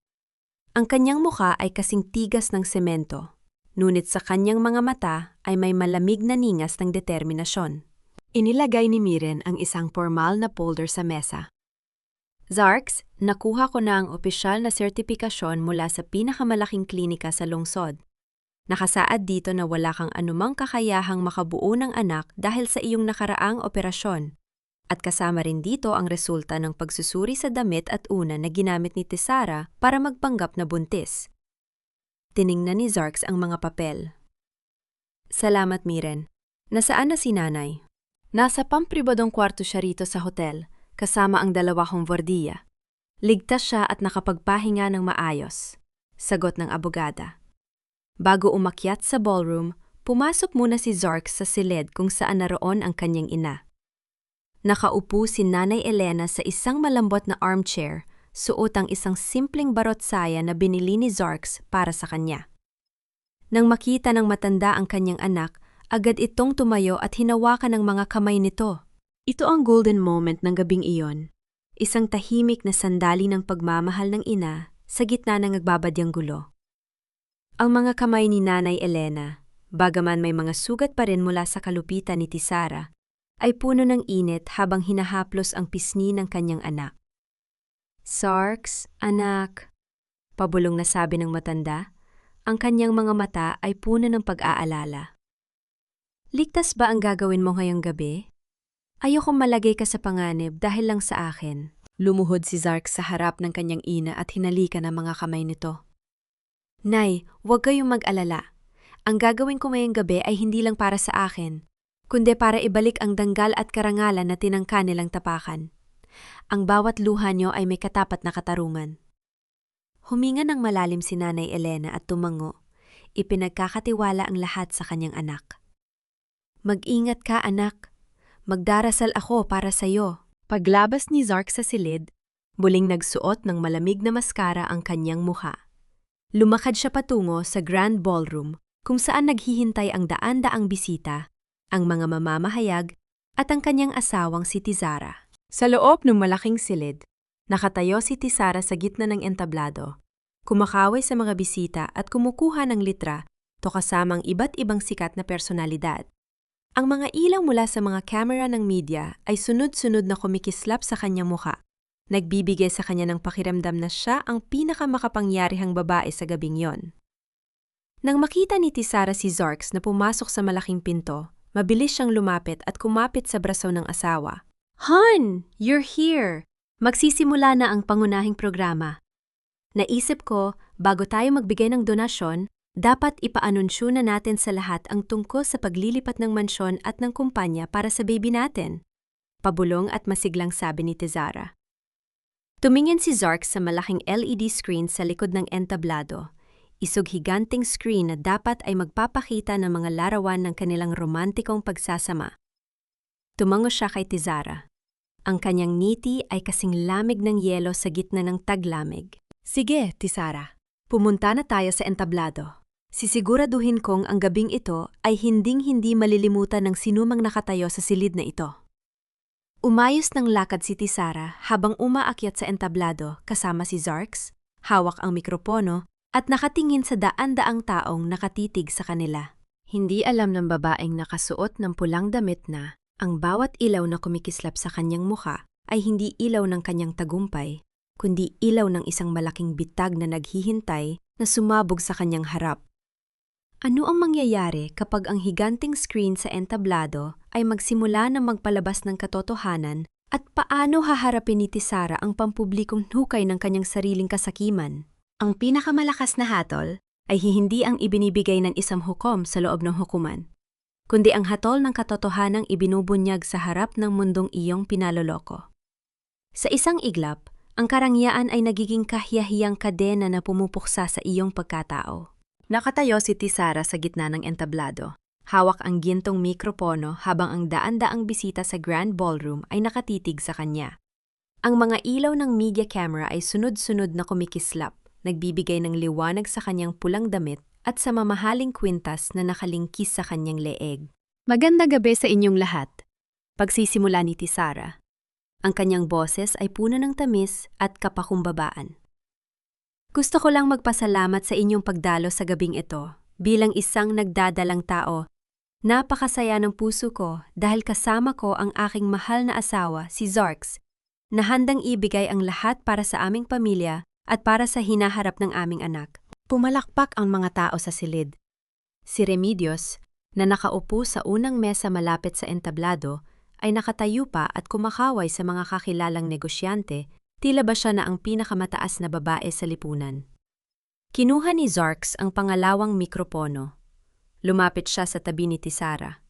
Ang kanyang mukha ay walang anumang emosyon, ngunit sa kanyang mga mata ay naroon ang malamig na hatol ng katarungan. Maraming salamat, Tisara, sabi ni Zarks. Ang kanyang boses ay umalingaw-ngaw sa malalaking speaker ng ballroom.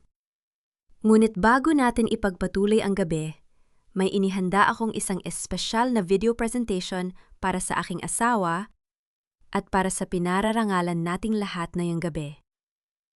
Oh, hon, you shouldn't have! Natutuwang pabulong ni Tisara habang kumakapit sa braso ni Zarks. A video of our love story? Panurin mo, Tisara. Maikling sagot ni Zarks, habang dahan-dahang binabawi ang kanyang braso. Nagdilim ang mga ilaw sa buong ballroom. Ang malaking LED screen sa likod ng entablado ay nagliwanag, ngunit sa halip na mga romantikong larawan ng mag-asawa, isang malinaw at nakatatakot na video ang lumabas sa screen. Ito ang kuha mula sa hidden camera sa kusina ng mansyon. Malinaw na nakikita si Nanay Elena na nakaluhod sa malamig na tiles, umiiyak habang pinupunasan ang natapong alak gamit ang sariling duster. At sa tapat ng matanda, nakatayo si Tisara, galit, nagmumura, at itinutulak ang matanda habang tinatawag itong basura at pabigat. Ang buong ballroom ay nabalot ng isang matinding katahimikan. Ang malalakas na pagsinghap ng takot at pagkabigla mula sa mga bisita ay umalingaw-ngaw sa silid. Ano yan? Zarks, patayin mo yan! Anong ibig sabihin nito? Nanginginig at pabulong na sigaw ni Tisara, habang ang kulay sa kanyang muka ay mabilis na nawawala.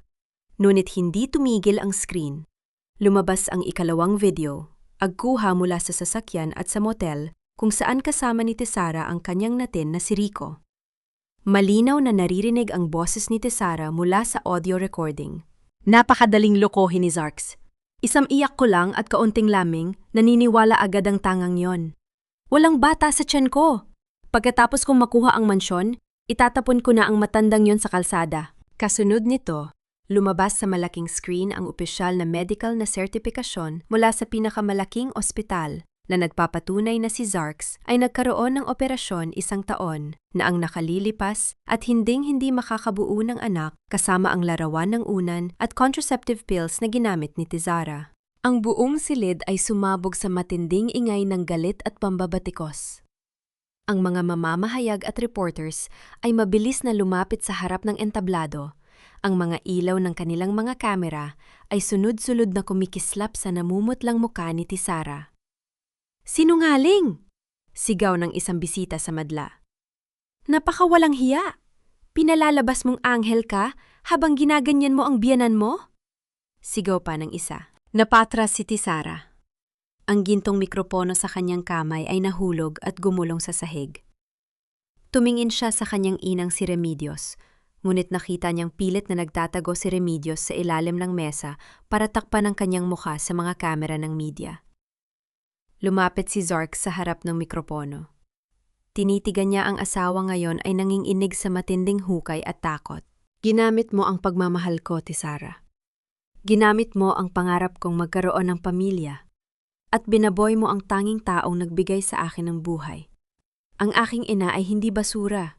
Siya ang dahilan kung bakit ako nakatayo rito ngayon. Sa mismong sandaling iyon, bumukas ang malaking pinto ng ballroom. Pumasok si Ate Miren kasama ang 4 na pulis na nakasuot ng formal na kasuotan. Lumakad sila ng diretso patungo sa entablado. Tisara Galvez, ikaw ay inaresto sa mga kasong syndicated estafa, falsification of public documents at serious illegal detention. Malamig na pahayag ng opisyal ng pulisya habang inilalabas ang handcuffs. Hindi! Hindi totoo yan! Zarks, pakiusap! Tulungan mo ako! Mahal kita, Zarks! Patawarin mo ako! Pagmamakaawa ni Tisara habang nakaluhod sa entablado, hawak ang laylayan ng selana ni Zarks umiiyak at nagmamakaawa sa harap ng buong lipunan. Dahan-dahang itinulak ni Zarks ang paa ng asawa palayo sa kanya. Ang pagmamahal ko sa'yo ay namatay na sa mismong araw na pinaluhod mo ang aking ina sa sahig. Ipinasok ng mga pulis ang bakal na kong sa dalawang kamay ni Tizara. Habang kaladkad siya, palabas ng entablado sa harap ng daan-daang taong nag-aaway at nagre-record sa kanilang mga telepon, nakita ni Tizara ang pinto sa gilid ng ballroom. Doon, nakatayo si Nanay Elena, ang matandang pinaluhod at hinamak niya. Suot ang isang malinis at eleganteng barot saya, nakatitig sa kanya ng may lungkot at awa, ngunit may buong karangalan. Ito ang huling larawan ng pagbagsak ni Tizara, ang babaeng naghangad ng lahat, ngunit natapos sa gitna ng matinding hukay at kadena ng katarungan. Paano haharapin ni Tizara ang kanyang mga araw sa loob ng bilangguan, at paano naman magsimula ng bagong buhay si Zarks at ang kanyang ina pagkatapos ng malaking bagyong ito? Ang gulong ng tadhana ay hindi mabilis umikot. Ngunit kapag ito ay gumalaw, walang sinuman ang makakatakas sa bigat ng kanyang sariling gawa. Ang taong nagtanim ng tinik sa daan ng iba ay sa sarili rin niyang mga paa hahalik ang sakit ng kanyang itinanim. Ilang linggo matapos ang naganap na iskandalo sa charity ball, ang silid ng hukuman ay pinaligiran ng mga tao at mamamahayag. Nakaupo si Tizara sa silya ng nasasakdal, suot ang dilaw na damit ng bilanggo, wala nang mamahaling alahas o pampaganda sa kanyang muka. Sa kanyang tabi, ang kanyang inang si Remedios ay nakatuko rin, umiiyak at nakatitig sa sahig. Sa harap ng hukom, ang testimonya ni Rico, na pumasok bilang state witness upang mabawasan ang kanyang sariling parusa, ay naging huling pako sa kabaong ng kanilang kaso. Inilahad niya ang lahat ng resibo, ang mga nakasulat na kasunduan, at ang plano nitong pagtatapon kay Nanay Elena sa isang lihim na pasilidad. Dahil sa matibay na mga ebidensya ng fraud, falsification of public documents, at serious illegal detention, ang hukumang ito ay napapataw ng parusang reclusion perpetua laban kay Tizara Galvez at Remedios Galvez nang walang karapatang magpiyansa. Ang malamig na hato ng hukom na umalingaw-ngaw sa buong silid. Napasigaw sa iyak si Tizara habang dahan-dahang isinara ng opisyal ang pinto ng kulungan. Ang babaeng dating reyna ng karangyaan ay naghihintay na ngayon sa loob ng isang madilim at malamig na selda, kung saan ang tanging maririnig ay ang sarili niyang mga hikbi at ang paulit-ulit na alaala ng kanyang mga kasalanan. Samantala, sa isang tahimik na lalawigan na malayo sa maingay at maruming lungsod, isang simpleng bahay kubo na gawa sa matibay na kahoy at kawayan ang nakatayo sa gitna ng berdeng bukirin. Dito inilipat ni Zarks ang kanyang ina matapos niyang ibenta ang mansyon na nagdala ng napakaraming sakit sa kanilang pamilya. Maliwanag ang hapon. Ang simoy ng hangin ay amoy sariwang damo at bulaklak. Nakaupo si Nanay Elena sa isang wooden rocking chair sa balkon, ay nakatitig sa lumulubog na araw. Lumabas si Zarks mula sa loob ng bahay, may dalang isang maliit na palanggana na may maligamgam na tubig at malinis na tuwalya. Lumuhod siya sa harap ng kanyang ina, dahan-dahang inalis ang mga tsinelas ng matanda at inilagay ang mga paa nito sa tubig. Ito ang golden moment ng katarungan.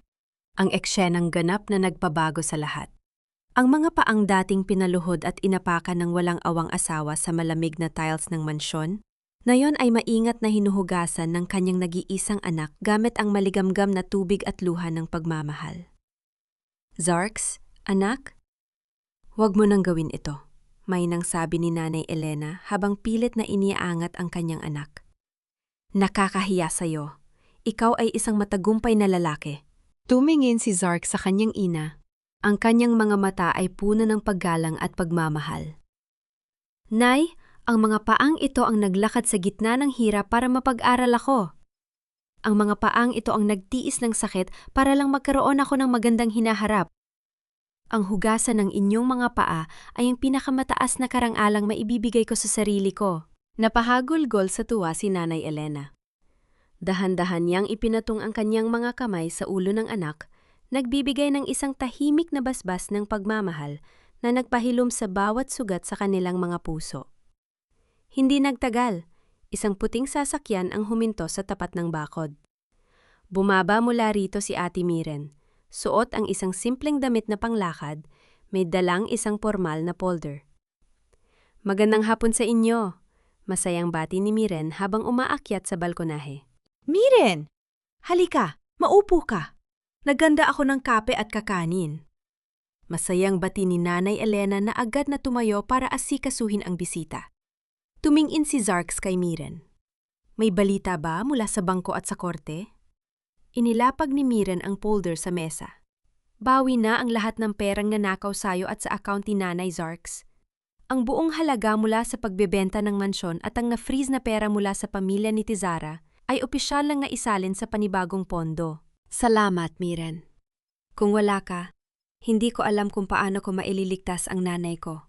Taos-pusong sabi ni Zarks. Ginawa ko lang ang nararapat, Zarks. Ngunit may isa pang bagay. Ano ang balak mong gawin sa pondo na nabawi natin? Tanong ng abogada habang nakatitig sa mga mata ng lalaki. Tumingin si Zarks sa kanyang ina na masayang naghahanda ng merienda sa kusina. Isang matamis at payapa na ngiti ang sumilay sa kanyang mga labi. Gagamitin natin ang perang yon para sa isang bagay na magbibigay ng pag-asa sa iba. Isang bagay na sisiguraduhin kong walang ibang ina ang daranas ng ginawa ni Tizara kay nanay. Ano ang bagong proyektong itatayo ni Zarks para sa kanyang ina? At paano magtatapos ang kwento ng kanilang paghilom sa gitna ng pag-asa at pagpapatawad? Ang tunay na pagpapatawad ay hindi nangangahulugang paglimot sa ginawa ng iba, kundi ang pagpapalaya sa sarili mong puso mula sa kadena ng pot. Kapag natuto kang magpalaya, ang bawat sugat ng nakaraan ay nagiging peklat ng iyong pagtatagumpay. Isang maulang umaga sa pambansang bilangguan ng mga kababaihan. Nakaupo si Zarks sa kabilang panig ng kapal na salamin sa silid ng dalaw. Sa kabilang dako, dahan-dahang pumasok si Tizara, hawak ng isang gwardiya. Ang kanyang mahabang buhok na dati ay laging maayos, ay nakatali na lamang na mahigpit, at ang kanyang muka ay payat, namumutla, at wala ng anumang bakas ng dating karangyaan. Inangat ni Tizara ang telepono sa kanyang tabi. Nanginginig ang kanyang kamay habang nakatitig sa lalaking dating nagmahal sa kanya ng buong puso. Zarks, tumalaw ka? Pabulong na sabi ni Tizara sa linya, ang kanyang mga mata ay mabilis na napuno ng luha. Zarks, pakiusap. Tulungan mo ako. Hindi ko kayang tumira rito. Ang lamig-lamig dito, Zarks. Ang papait na mga tao rito. Tiningnan ni Zarks ang asawa sa kabilang panig ng salamin. Sa kauna-unahang pagkakataon, wala na siyang naramdamang galit o puot sa kanyang dibdib. Ang natira na lamang ay isang matinding awa para sa isang kaluluwang nawala sa landas dahil sa kasakiman. Hindi ako naparito para saktan ka pa, Tizara. Mahinahon, ngunit matatag na sabi ni Zarks. Pumarito ako para sabihin sa'yo na pinapatawad na kita. Nanlaki ang mga mata ni Tizara. Pinapatawad? So, ipapawala mo na ang mga kaso? Magkakalabas na ako? Umiling si Zarks. Ang pagpapatawad ay para sa katahimikan ng puso ko at ng aking ina, hindi para takasan mo ang parusa ng batas. Ang kulungan na ito ay ang lugar kung saan mo dapat pagbayaran ang bawat luhang idinulot mo sa amin. Ngunit mula sa gabing ito, malaya na ako sa poot sa'yo. Zarks! Huwag mo akong iwan! Zarks! Sigaw ni Tizara habang itinutuktok ang kanyang kamay sa kapal na salamin. Ngunit dahan-dahan nang ibinaba ni Zarks ang telpo at tumayo. Tinalikuran ni Zarks ang silid ng dalaw nang walang pag-aalinlangan. Sa kanyang paglabas sa pintuan ng bilangguan, naramdaman niya ang malamig na patak ng ulan sa kanyang mukha. Isang ulan na tila naghuhugas sa natitirang dumi at pait ng kanyang nakaraan. Ilang linggo ang lumipas. Sa isang malawak na lupain sa lalawigan, isang malaking gusale ang nagsimulang itayo. Sa harap ng bakod, nakasulat ang isang malaking arko na gawa sa kahoy. Bahay ni Elena, kanlungan ng mga ina at matatanda. Nakatayo si Nanay Elena sa gitna ng lupain, kasama si Ate Miren at si Zarks. Hawak ng matanda ang isang maliit na pala, dahan-dahang inilalagay ang unang semento sa pundasyon ng gusale. Ito ang golden moment ng paghilom. Ang mga kamay ng inang dating pinagtrabaho bilang alipin sa sariling bahay ng anak, ay siya ngayon naglalagay ng unang bato para sa isang tahanang magbibigay ng pagkain, tirahan, at pagmamahal sa daan-daang matatandang inaapid at pinabayaan ng sariling pamilya. Zarax, anak? Halos maiyak na sabi ni Nanay Elena habang nakatitig sa umuusbong na gusali. Hindi ko akalaing ang sakit na dinanas ko ay magiging dahilan para magkaroon ng ganitong tahanan ng ibang tulad ko. Ito ang iyong pamana, Nay. Malambing na tugon ni Zarax habang inaalalayan ng ina. Ang bawat inang papasok dito ay turing naming pamilya. Hinding-hindi na muling may inang luluha sa dilim nang walang gumagalang sa kanya. Tumingin si Miren kay Zarx. Ang kanyang mga mata ay puno ng paghanga at isang lihim na lambing na dahan-dahang tumutubo sa pagitan nilang dalawa sa gitna ng mahabang laban na ito. Napakaganda ng ginawa mo, Zarx, sabi ni Miren habang iniaalok ang isang baso ng mainit na kape sa kanya. Hindi lang katarungan ang ibinigay mo sa nanay mo, kundi isang tunay na pag-asa para sa buong lipunan. Ngumiti si Zarx habang tinatanggap ang kape.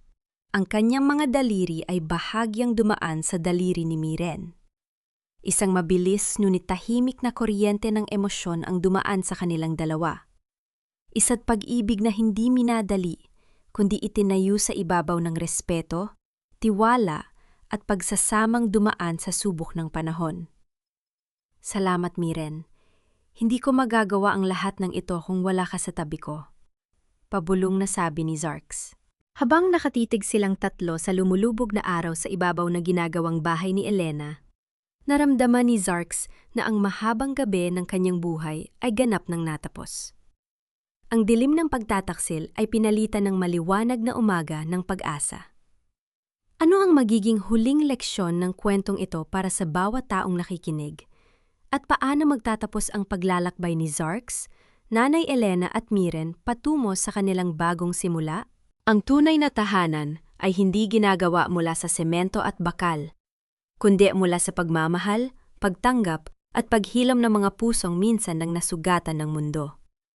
Sa bawat pintuan na bubuksan mo para sa iba, isang pintuan din ng pag-asa ang nabubuksan sa iyong sariling kaluluwa. Dumating ang araw ng opisyal na pagbubukas ng bahay ni Elena. Ang malawak na bakuran ng kanlungan ay puno ng mga makukulay na banderitas at ang amoy ng masarap na pagkaing Pilipino tulad ng adobo at pansit ay humahalo sa sariwang hangin ng lalawigan.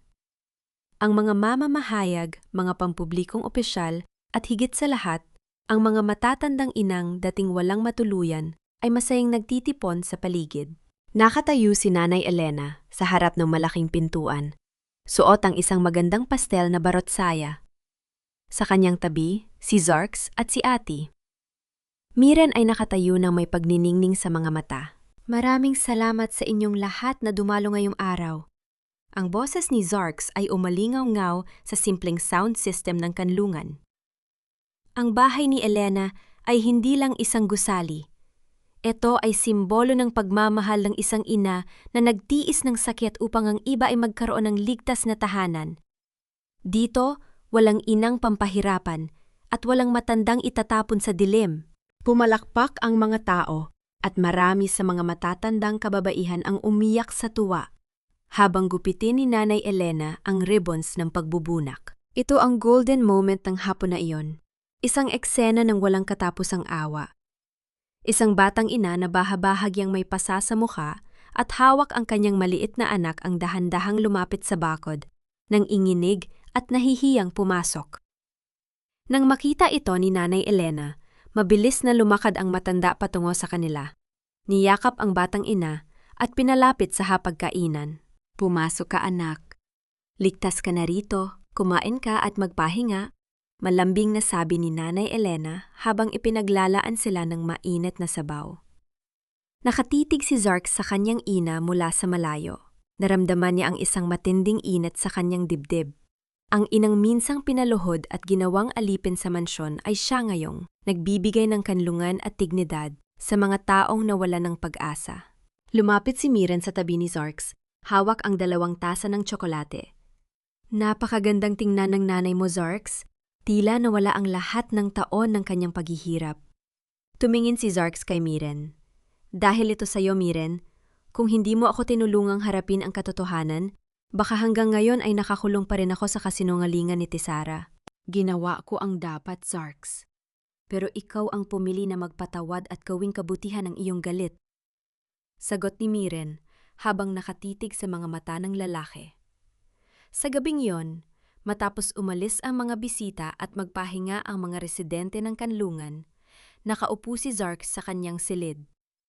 Inilabas niya mula sa kanyang bag ang isang lumang talaarawan ng kanyang ina na nakuha niya mula sa lumang mansyon. Binuksan niya ang huling pahina kung saan may nakasulat na lumang panulat ng kanyang ina. Panginoon, kung mananatili man akong nagdurusa sa bahay na ito, tanggap ko po. Basta't ingatan niyo lang ang anak kong si Zarks. Huwag niyo pong hahayaan na matutunan niyang mamuhi. Naway makakita siya ng isang taong tunay na magmamahal sa kanya. Isang taong mag-aalaga sa kanyang puso kapag wala na ako. Napatulo ang isang patak ng luha mula sa mata ni Zarks sa ibabaw ng papel. Ang bawat sakripisyo ng kanyang ina ay hindi kailanman naging para sa sarili nito, kundi para sa kanyang kaligtasan at kaligayahan. Lumingon si Zarks sa pintuan ng balkona at nakita si Miren na nakatayo doon, nakatitig sa mga bituin sa kalangitan. Dahan-dahan siyang tumayo at lumapit sa tabi ng abogada. "Hindi ka pa natutulog, Miren?" tanong ni Zarks. "Iniisip ko lang ang hinaharap, Zarks. Tapos na ang kaso. Wala na ang mga banta ni Tisara at ng pamilya niya. Malaya ka na." Sagot ni Miren sabay tingin sa kanya. Kinuha ni Zarks ang kamay ni Miren, isang maingat, iginagalang at puno ng laming na paghawak. "Malaya na ako, Miren. At sa kauna-unahang pagkakataon sa mahabang panahon, nakikita ko na kung kanino ko gustong ibahagi ang kalayang ito." Pumula ang mga pisingi ni Miren sa ilalim ng liwanag ng buwan. Ang kanilang dalawang kamay ay nanatiling maghahawak sa gitna ng tahimik na gabi ng lalawigan. Isang pangako ng isang bagong bukas na itinayo sa ibabaw ng katapatan at tunay na pagmamahal. Habang ang araw ng paghihiganti ay lumipas na, paano naman sasalubungin ni Zarks, Nanay Elena, at Miren ang huling kabanata ng kanilang kwento patungo sa ganap na kapayapaan? Ang gabi ay maaaring maging mahaba at puno ng kadiliman. Ngunit ang pagsikat ng araw ay isang pangakong hinding-hindi makakalimutan ng langit. Sa bawat luhang natuyo, may isang bagong ligaya na naghihintay sa mga taong marunong magtiis at magmahal ng tapat. Isang taon ang mabilis na lumipas matapos ang pagbubukas ng bahay ni Elena. Ang malawak na bakuran ng kanlungan ay naging isang maunlad at luntiang harden na puno ng mga bulaklak at puno ng prutas. Daan-daang matatandang ina at mga kababaihang biktima ng pang-aabuso ang nakatagpo ng panibagong buhay, pag-asa at pagmamahal sa loob ng tahanang yon. Maliwanag ang sikat ng araw sa umaga. Nakaupo si Nanay Elena sa isang wooden bench sa ilalim ng malaking punong mangga, masayang nagtuturo sa ilang matatandang residente kung paano maglinis at mag-ayos ng mga bulaklak. Ang kanyang mukha ay puno ng kulay at kalusugan. Wala na ang bakas ng takot, pamumutla at mga sugat na idinulot ang nakaraan.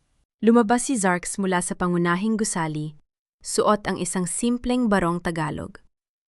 Sa kanyang tabi ay si Ate Miren na mukhang napakaganda sa kanyang simpleng puting damit. Dahan-dahang lumapit ang dalawa sa kinaroroonan ni Nanay Elena. Lumuhod si Zarks sa harap ng kanyang ina at maingat na kinuha ang kamay nito para magmano. "Magandang umaga, Nay," malambing na bati ni Zarks. "Magandang umaga, anak. Mukhang napakasaya ninyo ngayon, ah?" Nakangiting tanong ni Nanay Elena habang nakatitig sa dalawa. Tumingin si Zarks kay Miren, pagkatapos ay muling humarap sa kanyang ina. Inilabas niya mula sa kanyang bulsa ang isang maliit na kahon na naglalaman ng isang simpleng singsing na gawa sa purong ginto at may palamuting maliit na perlas. Isang simbolo ng kalinisan at katapatan. "Nay, hihingi po sana ako ng inyong basbas." Ang boses ni Zarks ay puno ng emosyon at paggalang. "Sa harap ninyo at sa harap ng Panginoon, gusto ko pong hingin ang kamay ni Miren para maging katuwang ko sa buhay.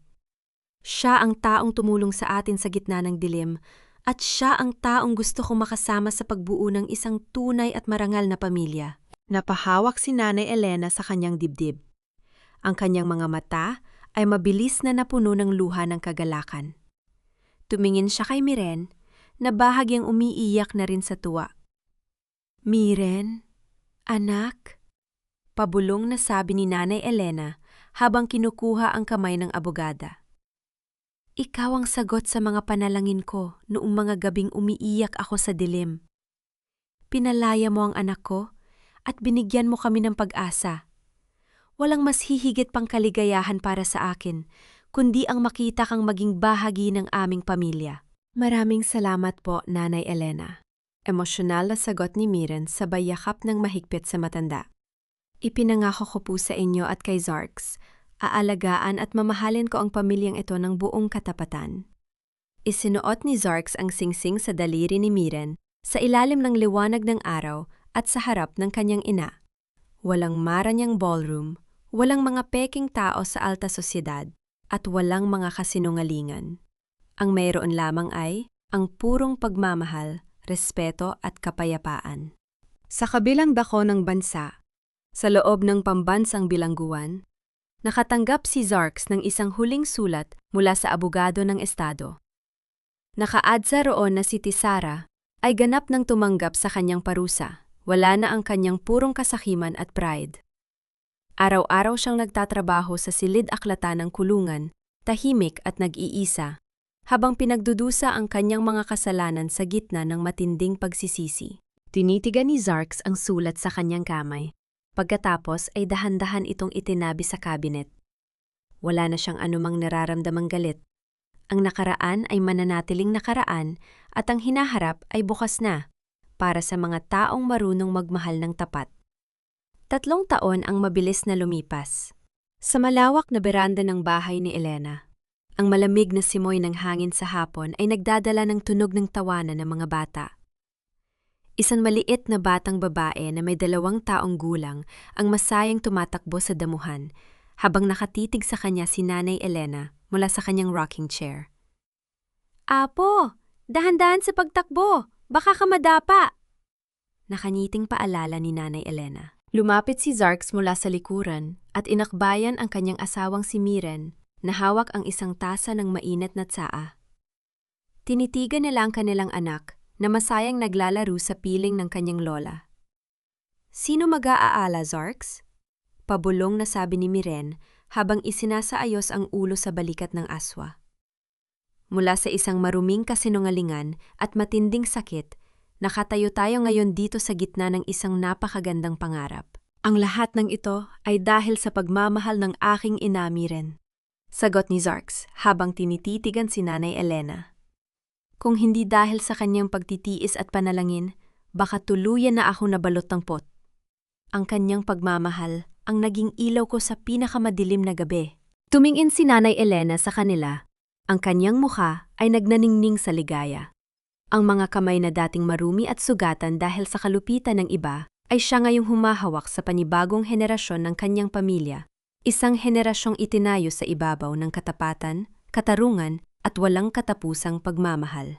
Ang kwento ni Zarks, ni Nanay Elena at ni Tisara ay isang paalala sa buong mundo. Ang kayamanan at kagandahan ay madaling mawala. Ngunit ang tapat na pagmamahal sa magulang at ang karangalan ng pagkatao ay mananatiling walang katapusan. Ang bawat taong nagtatanim ng tinik ay sa tinik din mamamatay. Ngunit ang taong nagtatanim ng pagmamahal ay aani ng walang katapusang kapayapaan at ligaya. Sa ilalim ng gintong liwanag ng lumulubog na araw, nakatayo ang pamilya. Magkakahawak ang mga kamay, malaya sa nakaraan, at buong tapang na sumasalubong sa bawat panibagong umaga.